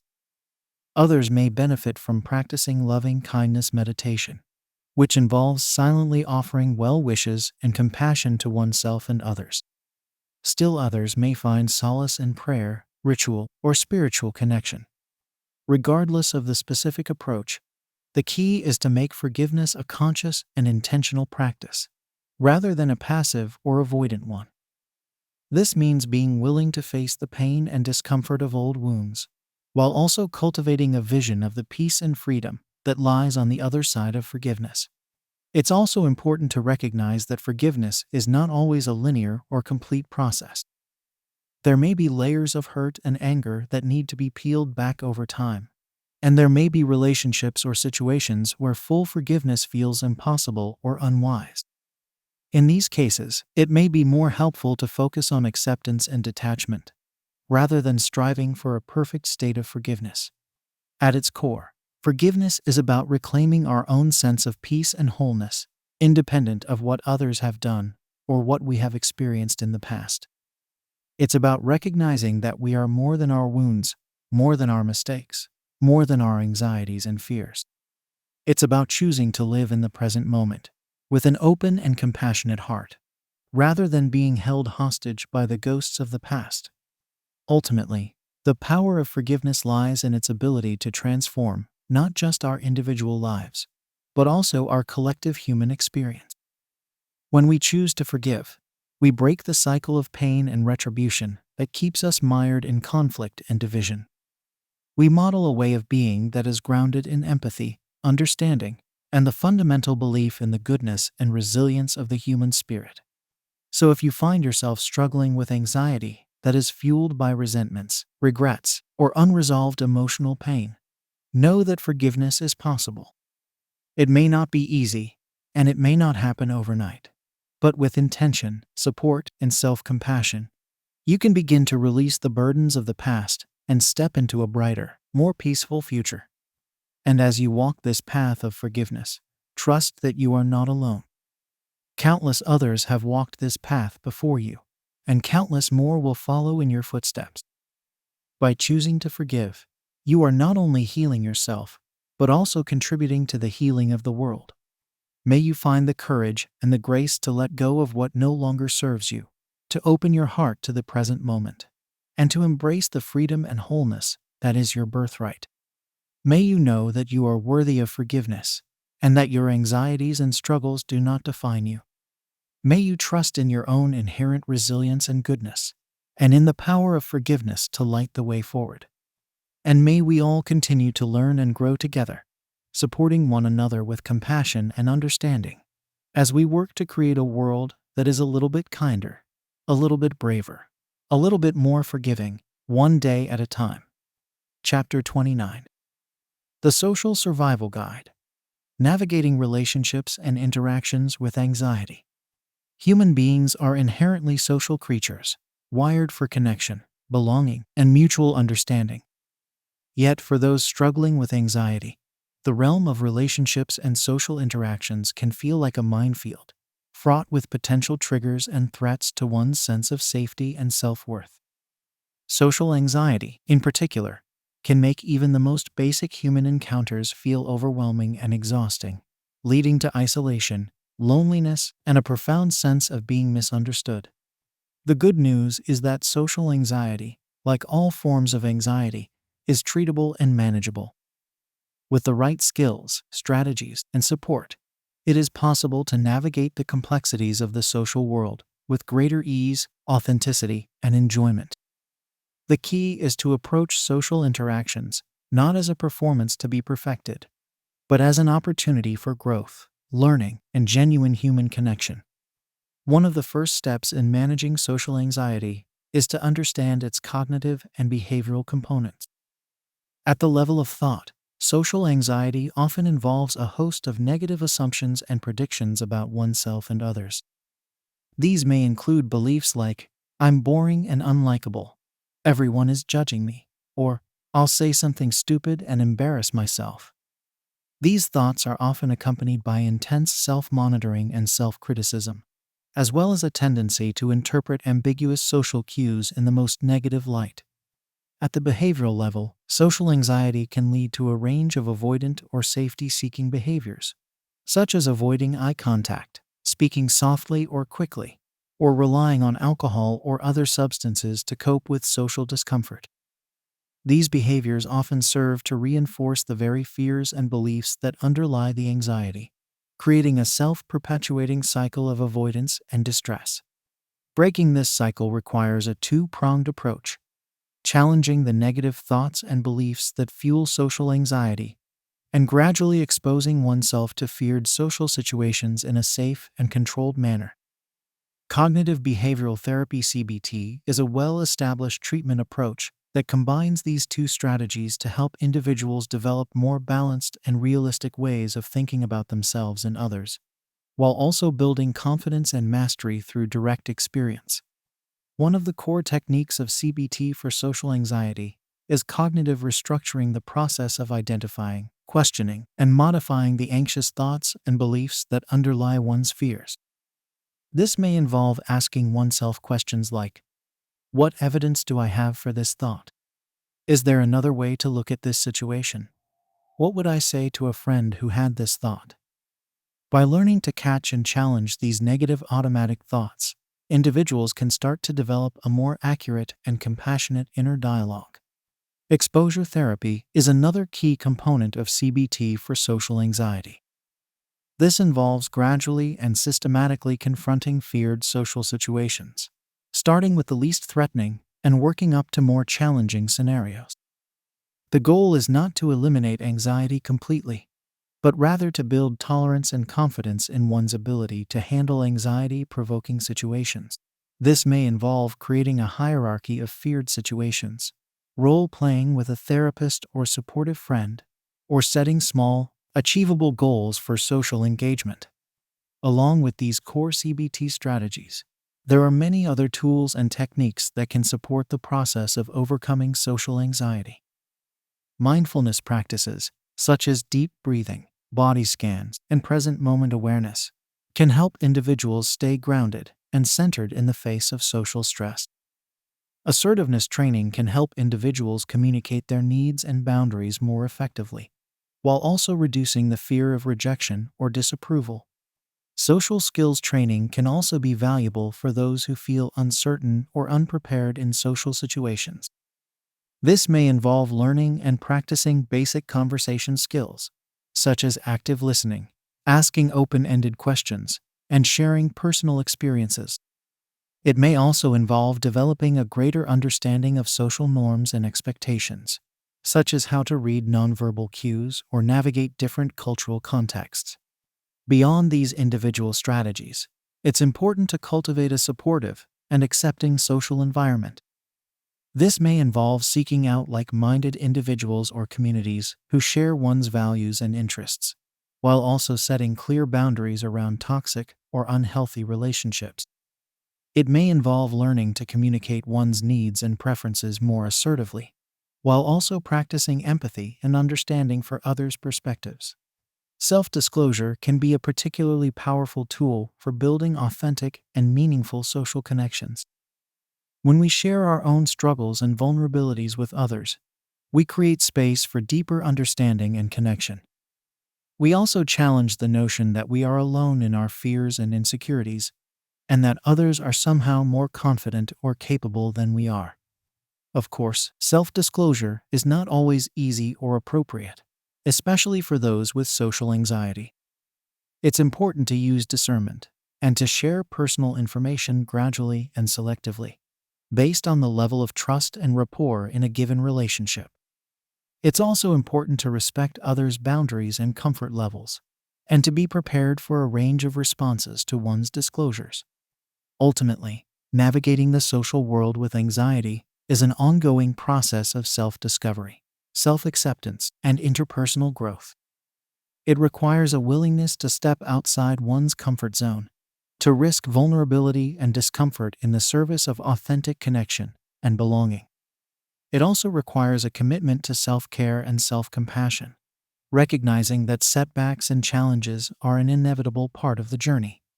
Along the way, it can be helpful to reframe one's relationship with social anxiety, to see it not as a shameful weakness, but as a sensitive and attuned way of being in the world. Many people with social anxiety are deeply empathetic, creative, and insightful, with a unique capacity for understanding and connecting with others' experiences. By learning to harness these strengths and to channel one's anxiety in more constructive ways, individuals can start to build a sense of social confidence and resilience. This may involve developing a more flexible and nuanced view of social success, one that is based on authenticity, growth, and mutual understanding, rather than perfection or external validation. It may involve learning to embrace the full range of human emotions and experiences, including the awkward, messy, and vulnerable moments that are an inevitable part of relating to others. Most importantly, it involves recognizing that one is not alone in the struggle with social anxiety, and that there is no shame in seeking help and support when needed. Whether through therapy, support groups, or trusted friends and family members, having a network of understanding and encouragement can make all the difference in facing one's fears and building a more fulfilling social life. So if you find yourself struggling with social anxiety, know that you are not alone, and that there is hope for a brighter, more connected future. By developing the right skills and strategies, cultivating a supportive environment, and approaching the social world with curiosity, compassion, and courage, you can start to thrive in the realm of relationships and interactions. It may not happen overnight, and there may be setbacks and challenges along the way. But with persistence, patience, and a commitment to growth, you can gradually expand your social comfort zone and build the authentic, meaningful connections that are essential to a rich and fulfilling life. May you have the strength and the support to face your social fears with an open heart, to embrace the full complexity and beauty of the human experience, and to know that you are worthy of love, belonging, and understanding, just as you are. May you find your own unique path to social ease and authenticity, and may you inspire others to do the same through your bravery, vulnerability, and compassion. And may we all continue to learn and grow together, supporting one another with empathy and understanding, as we navigate the joys and challenges of the social world. For in the end, it is through our connections with others that we find the deepest meaning, healing, and transformation, one authentic interaction at a time. Chapter 30. The Delegation Dance. Overcoming anxiety by sharing tasks and responsibilities. The weight of responsibilities and expectations can be a heavy burden to bear, particularly for those prone to anxiety. When we feel like we have to handle everything on our own, the pressure can quickly become overwhelming, leading to stress, burnout, and a perpetual sense of falling short. Learning to delegate tasks and share responsibilities is a crucial skill for managing anxiety and maintaining a sense of balance and well-being. Delegation is not about shirking one's duties or avoiding accountability. Rather, it's about recognizing the limits of one's own time, energy, and expertise, and leveraging the strengths and resources of others to achieve shared goals.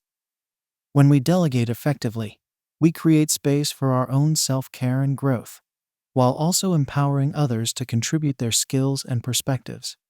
Of course, delegation is often easier said than done, especially for those with perfectionistic tendencies or a strong sense of personal responsibility. Anxiety can fuel a range of fears and beliefs that make delegation feel risky or impossible, such as fear of losing control or having things done wrong, belief that asking for help is a sign of weakness or incompetence, worry about burdening others or being seen as lazy, difficulty trusting others to follow through or meet one's standards, sense of guilt or obligation to handle everything oneself. Challenging these anxious thoughts and beliefs is a key part of learning to delegate more effectively. This may involve examining the evidence for one's fears, considering alternative perspectives, and practicing self-compassion in the face of discomfort or uncertainty. For example, if you find yourself worrying that delegating a task will result in it being done poorly, consider the following. Is there evidence that the person you're delegating to is incapable or untrustworthy? Or are you making assumptions based on your own anxieties? What's the worst that could happen if the task isn't done perfectly? Is it truly catastrophic, or simply a learning opportunity for everyone involved? How might delegating this task free up your time and energy for other important priorities, such as self-care, family time, or strategic planning?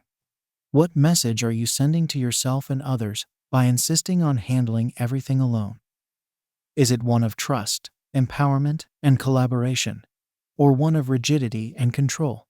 By asking these kinds of questions, we can start to loosen the grip of anxious thinking and create more space for flexibility and trust in our delegation practices. In addition to challenging anxious beliefs, effective delegation requires a range of practical skills and strategies. These may include clearly communicating expectations and deadlines. When delegating a task, it's important to be specific about what needs to be done, by when, and to what standard. This helps ensure that everyone is on the same page and reduces the risk of misunderstandings or missed deliverables.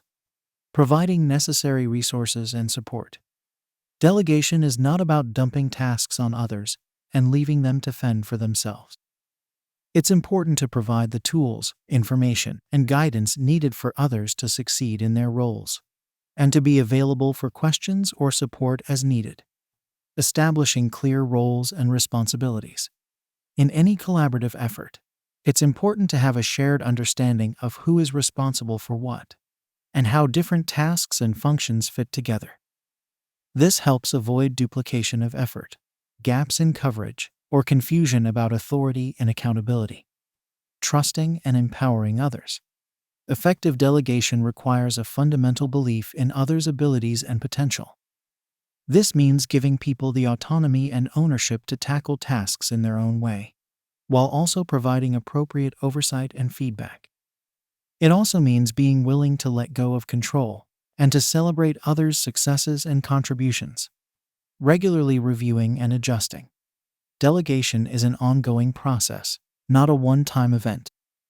It's important to regularly check in on delegated tasks and projects, to assess progress, identify any roadblocks or challenges, and make adjustments as needed.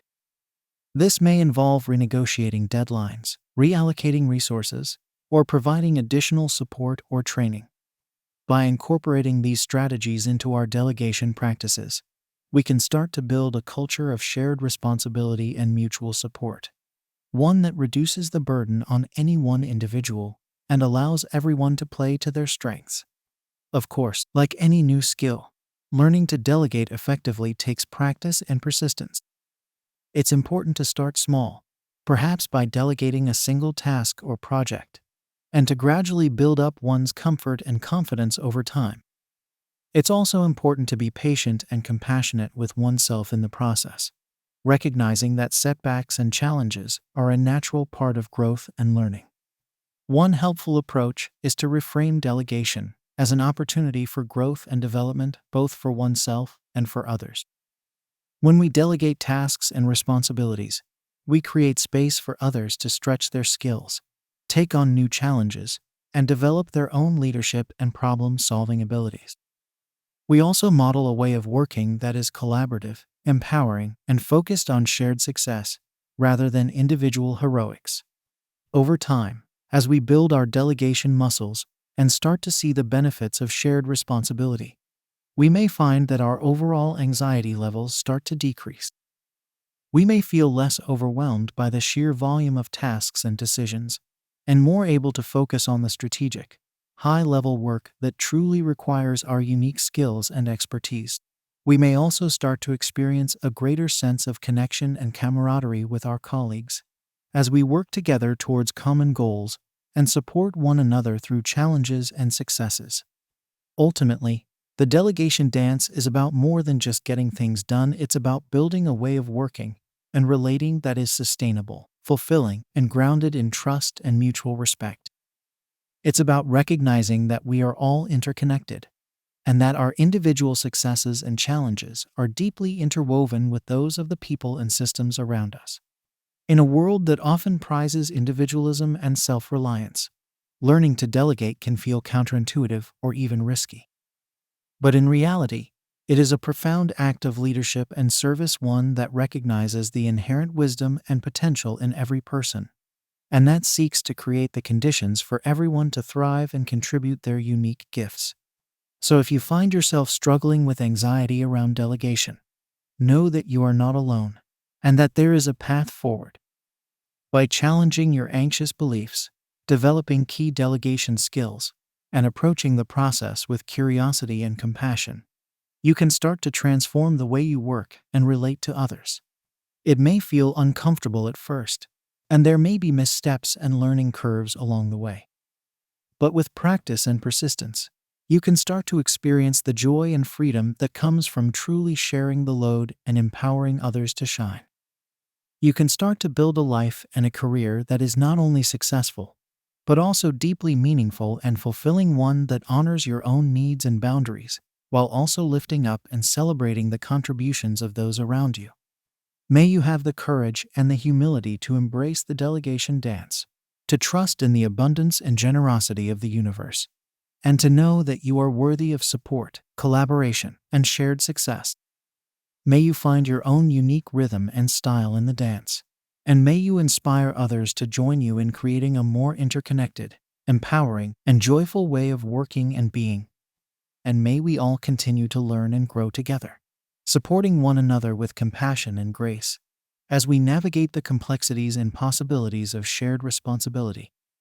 For in the end, it is through our willingness to lean on and lift up one another that we find the deepest sources of resilience, innovation, and transformation, one delegated task and shared success at a time. Chapter 31. The Feedback Filter. Managing Anxiety in the Face of Criticism and Praise. The opinions and assessments of others can carry significant weight in our lives, shaping our sense of self-worth, competence, and belonging. For those struggling with anxiety, the prospect of receiving feedback, whether positive or negative, can be particularly fraught, triggering a range of fears and insecurities. Learning to manage one's emotional reactions to criticism and praise is a key skill for maintaining a sense of equilibrium and agency in the face of external evaluations. At the heart of this challenge is a fundamental human need for acceptance and validation. We are social creatures, wired for connection and attunement with others. When we receive positive feedback, it can feel like a powerful affirmation of our worth and value, boosting our confidence and motivation. Conversely, when we face criticism or rejection, it can feel like a threat to our very sense of self, activating the body's primal fight or flight response. For those with anxiety, This emotional reactivity to feedback can be particularly intense. Anxiety often involves a heightened sensitivity to social cues and a tendency to interpret ambiguous or neutral feedback in a negative light. A simple suggestion for improvement can feel like a scathing indictment of one's character or abilities. A minor slight can feel like a catastrophic rejection. Moreover, anxiety can lead to a range of maladaptive coping strategies in the face of feedback, such as avoidance, dodging situations where feedback is likely, such as performance reviews or social gatherings, in an attempt to prevent potential criticism or rejection. Over-accommodation, bending over backwards to please others and avoid negative feedback, even at the expense of one's own needs and boundaries. Defensiveness, reacting to feedback with anger, blame, or denial, rather than considering its potential validity or usefulness. Rumination, obsessing over negative feedback long after the fact, allowing it to spiral into catastrophic thinking and self-doubt.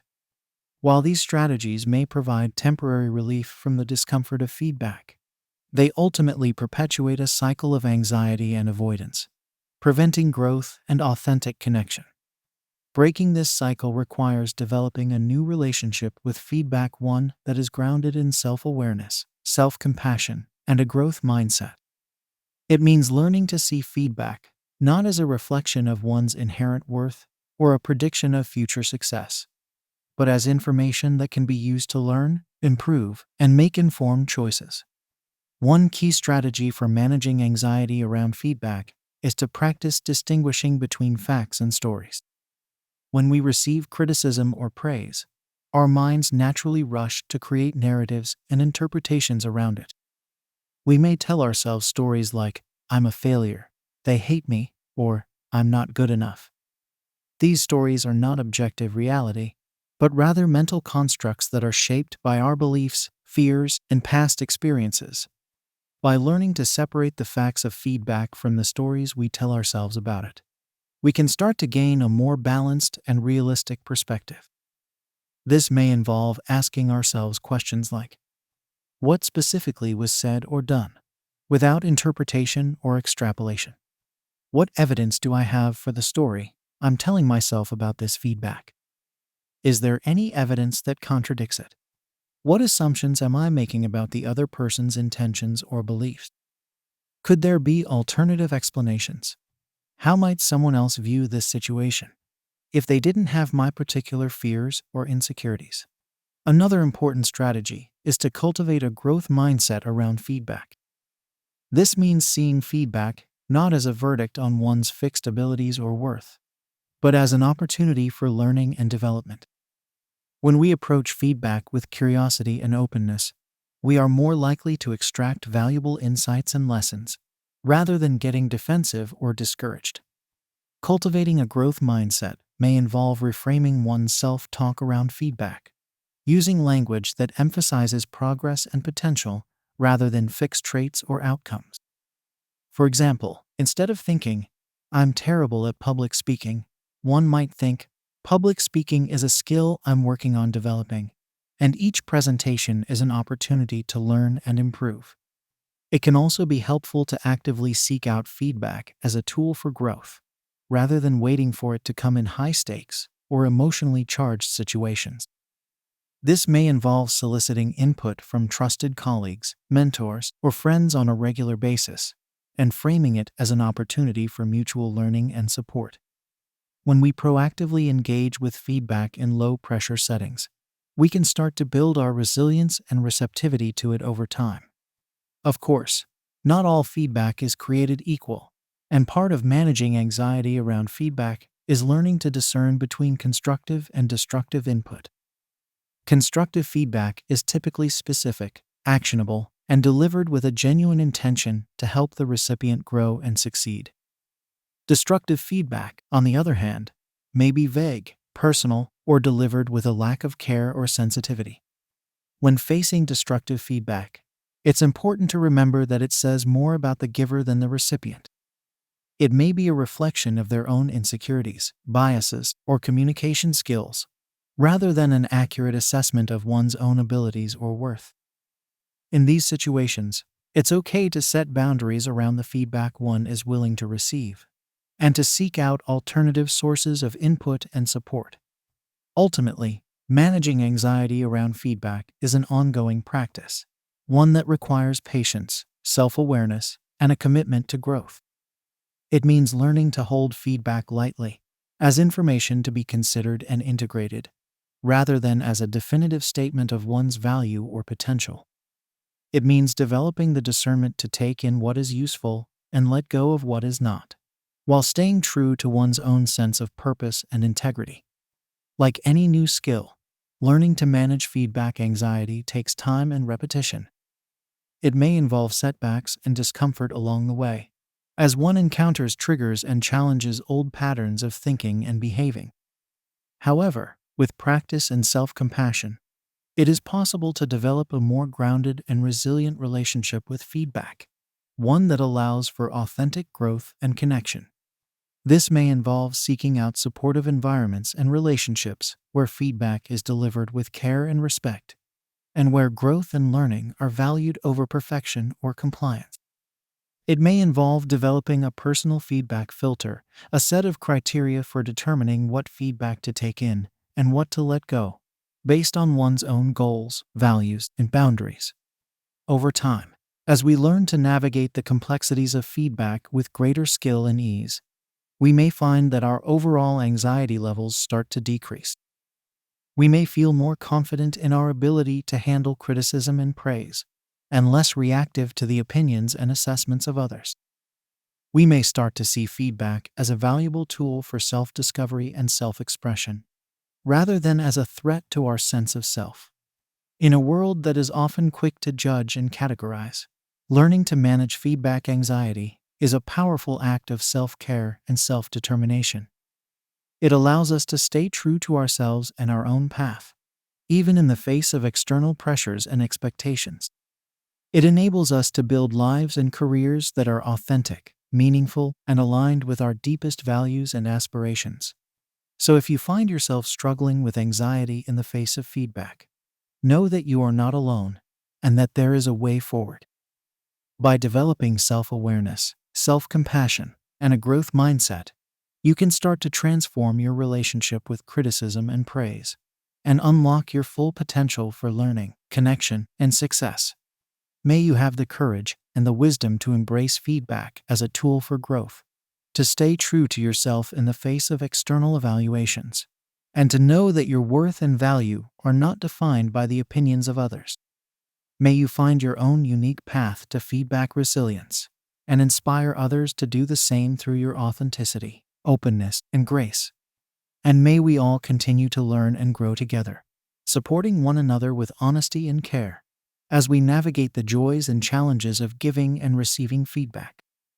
For in the end, it is through our willingness to engage with feedback, to listen, to reflect, to iterate, that we find the deepest sources of personal and collective growth, one constructive conversation at a time. Chapter 32. The Support System. Building a network of encouragement and accountability. The journey of managing anxiety and harnessing its potential is not meant to be a solitary one. While individual skills and strategies are essential, equally important is the presence of a strong support system, a network of people and resources that provide encouragement, guidance, and accountability along the way. Building and nurturing this support system is a crucial component of long-term anxiety management and personal growth. Humans are fundamentally social creatures, wired for connection and interdependence. We thrive when we feel seen, heard, and supported by others, and we suffer when we are isolated or disconnected from our communities.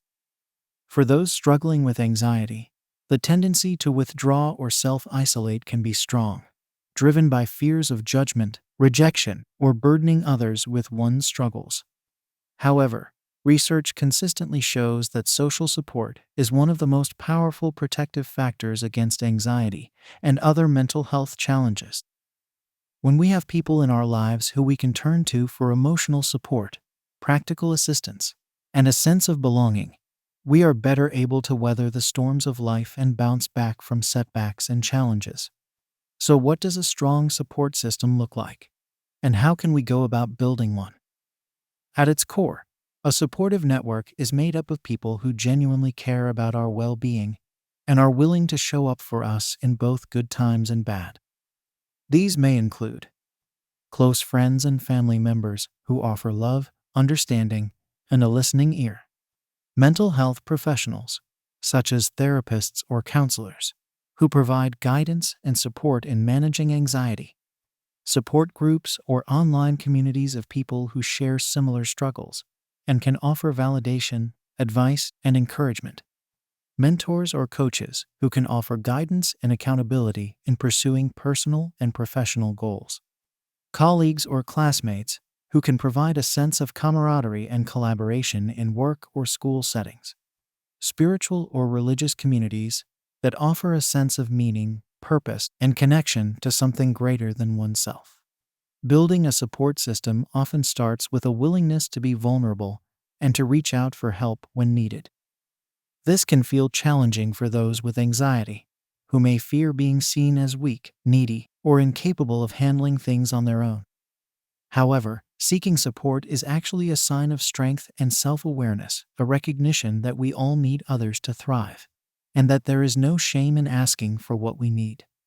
One way to start building a supportive network is to take inventory of the people already in our lives, and to consider who we feel most comfortable and safe opening up to about our struggles with anxiety. This may involve having honest conversations with friends or family members about what we're going through and what kind of support we need from them. It can also be helpful to seek out people who have gone through similar struggles and have found ways to manage their anxiety effectively. This may involve joining a support group or online forums specifically for people with anxiety, or seeking out mentors or role models who have navigated challenges with grace and resilience. In addition to seeking support from others, building a strong support system also involves being a good supporter oneself. This means showing up for others with empathy, compassion, and a willingness to listen and offer help where needed. It means being reliable and consistent in our commitments and following through on what we say we'll do. Cultivating supportive relationships is not always easy, and it requires ongoing effort and intentionality. It may involve setting boundaries around relationships that are draining or toxic, and investing time and energy into those that are nourishing and mutually supportive. It may involve learning new communication and conflict resolution skills, and being willing to have difficult conversations when needed. One key aspect of building a supportive network is learning to ask for and receive help gracefully. This can be challenging for those with anxiety, who may feel like a burden or worry about imposing on others. However, part of being in supportive relationships is recognizing that everyone needs help sometimes, and that it's okay to lean on others when we're struggling. This may involve practice in identifying and articulating our needs clearly and specifically, rather than hoping others will intuitively know what we need. It may involve learning to receive help and support without feeling guilty or indebted, and trusting that others are giving freely and willingly. Another important aspect of building a support system is learning to be a supportive presence for oneself. This means cultivating a kind and compassionate inner voice, one that speaks to us with encouragement and understanding, rather than criticism and judgment. It means learning to validate and soothe our own difficult emotions, rather than relying solely on others to do so for us. Practicing self-care and self-compassion is an essential part of being our own best supporter. This may involve developing a range of coping strategies and resilience-building practices, such as mindfulness, exercise, creative expression, or time in nature. It may involve setting healthy boundaries and learning to say no to activities or commitments that are not serving us. Over time, as we build a strong and diverse support system, both internally and externally, we may find that our relationship with anxiety starts to shift. We may feel less alone and more equipped to handle the challenges that come our way. We may start to see our struggles not as shameful secrets to be hidden, but as opportunities for growth and connection with others. Having a supportive network can also help us to maintain accountability and motivation in our anxiety management efforts. When we know that others are rooting for us and checking in on our progress, we may be more likely to follow through on our commitments and to keep pushing forward even when things get tough. Ultimately, building a support system is about recognizing that we are all interconnected and that we need each other to thrive. It's about having the courage to be vulnerable and to reach out for help, and the generosity to offer our own support and encouragement to others. It's about creating a web of care and connection that can hold us through life's ups and downs and remind us of our inherent worth and resilience. Of course, building a truly supportive network is a lifelong process, one that requires ongoing effort, self-reflection, and a willingness to adapt and grow. There may be times when our support systems feel lacking, or when we struggle to find the right fit in terms of friends, professionals, or communities. There may be times when we need to reassess our own needs and boundaries and make changes accordingly. However, by staying committed to the process and by continually investing in our own growth and the growth of those around us, we can cultivate a sense of belonging and support that is truly transformative. We can start to see ourselves not as isolated individuals struggling with anxiety, but as part of a larger tapestry of human connection and resilience. So if you find yourself feeling alone or unsupported in your anxiety journey, know that there is hope and that you are worthy of care and connection. Start small, reaching out to one trusted person or resource at a time, and trust that with patience and persistence, you can build a network of support that will sustain and uplift you. And know that by being a supportive presence for others, and by allowing yourself to receive support in return, you are not only aiding your own healing, but also contributing to a world that is a little bit braver, kinder, and more compassionate. A world where no one has to face their struggles alone, and where we can all find strength and resilience in the embrace of community. May you have the courage to seek out the support you need, the wisdom to offer your own support generously and unconditionally, and the faith to know that you are never truly alone. May you find your place in the great web of human connection, and may you use your own experiences with anxiety to help light the way for others. And may we all continue to build a world where support and encouragement are the norm, where no one is left to suffer in silence and isolation, and where we can all find the hope and healing we need to thrive. One supportive relationship at a time, one act of courage and compassion at a time, we can create a future that is brighter, bolder, and more beautiful than we ever could have imagined. And that is the power and the promise of the support system.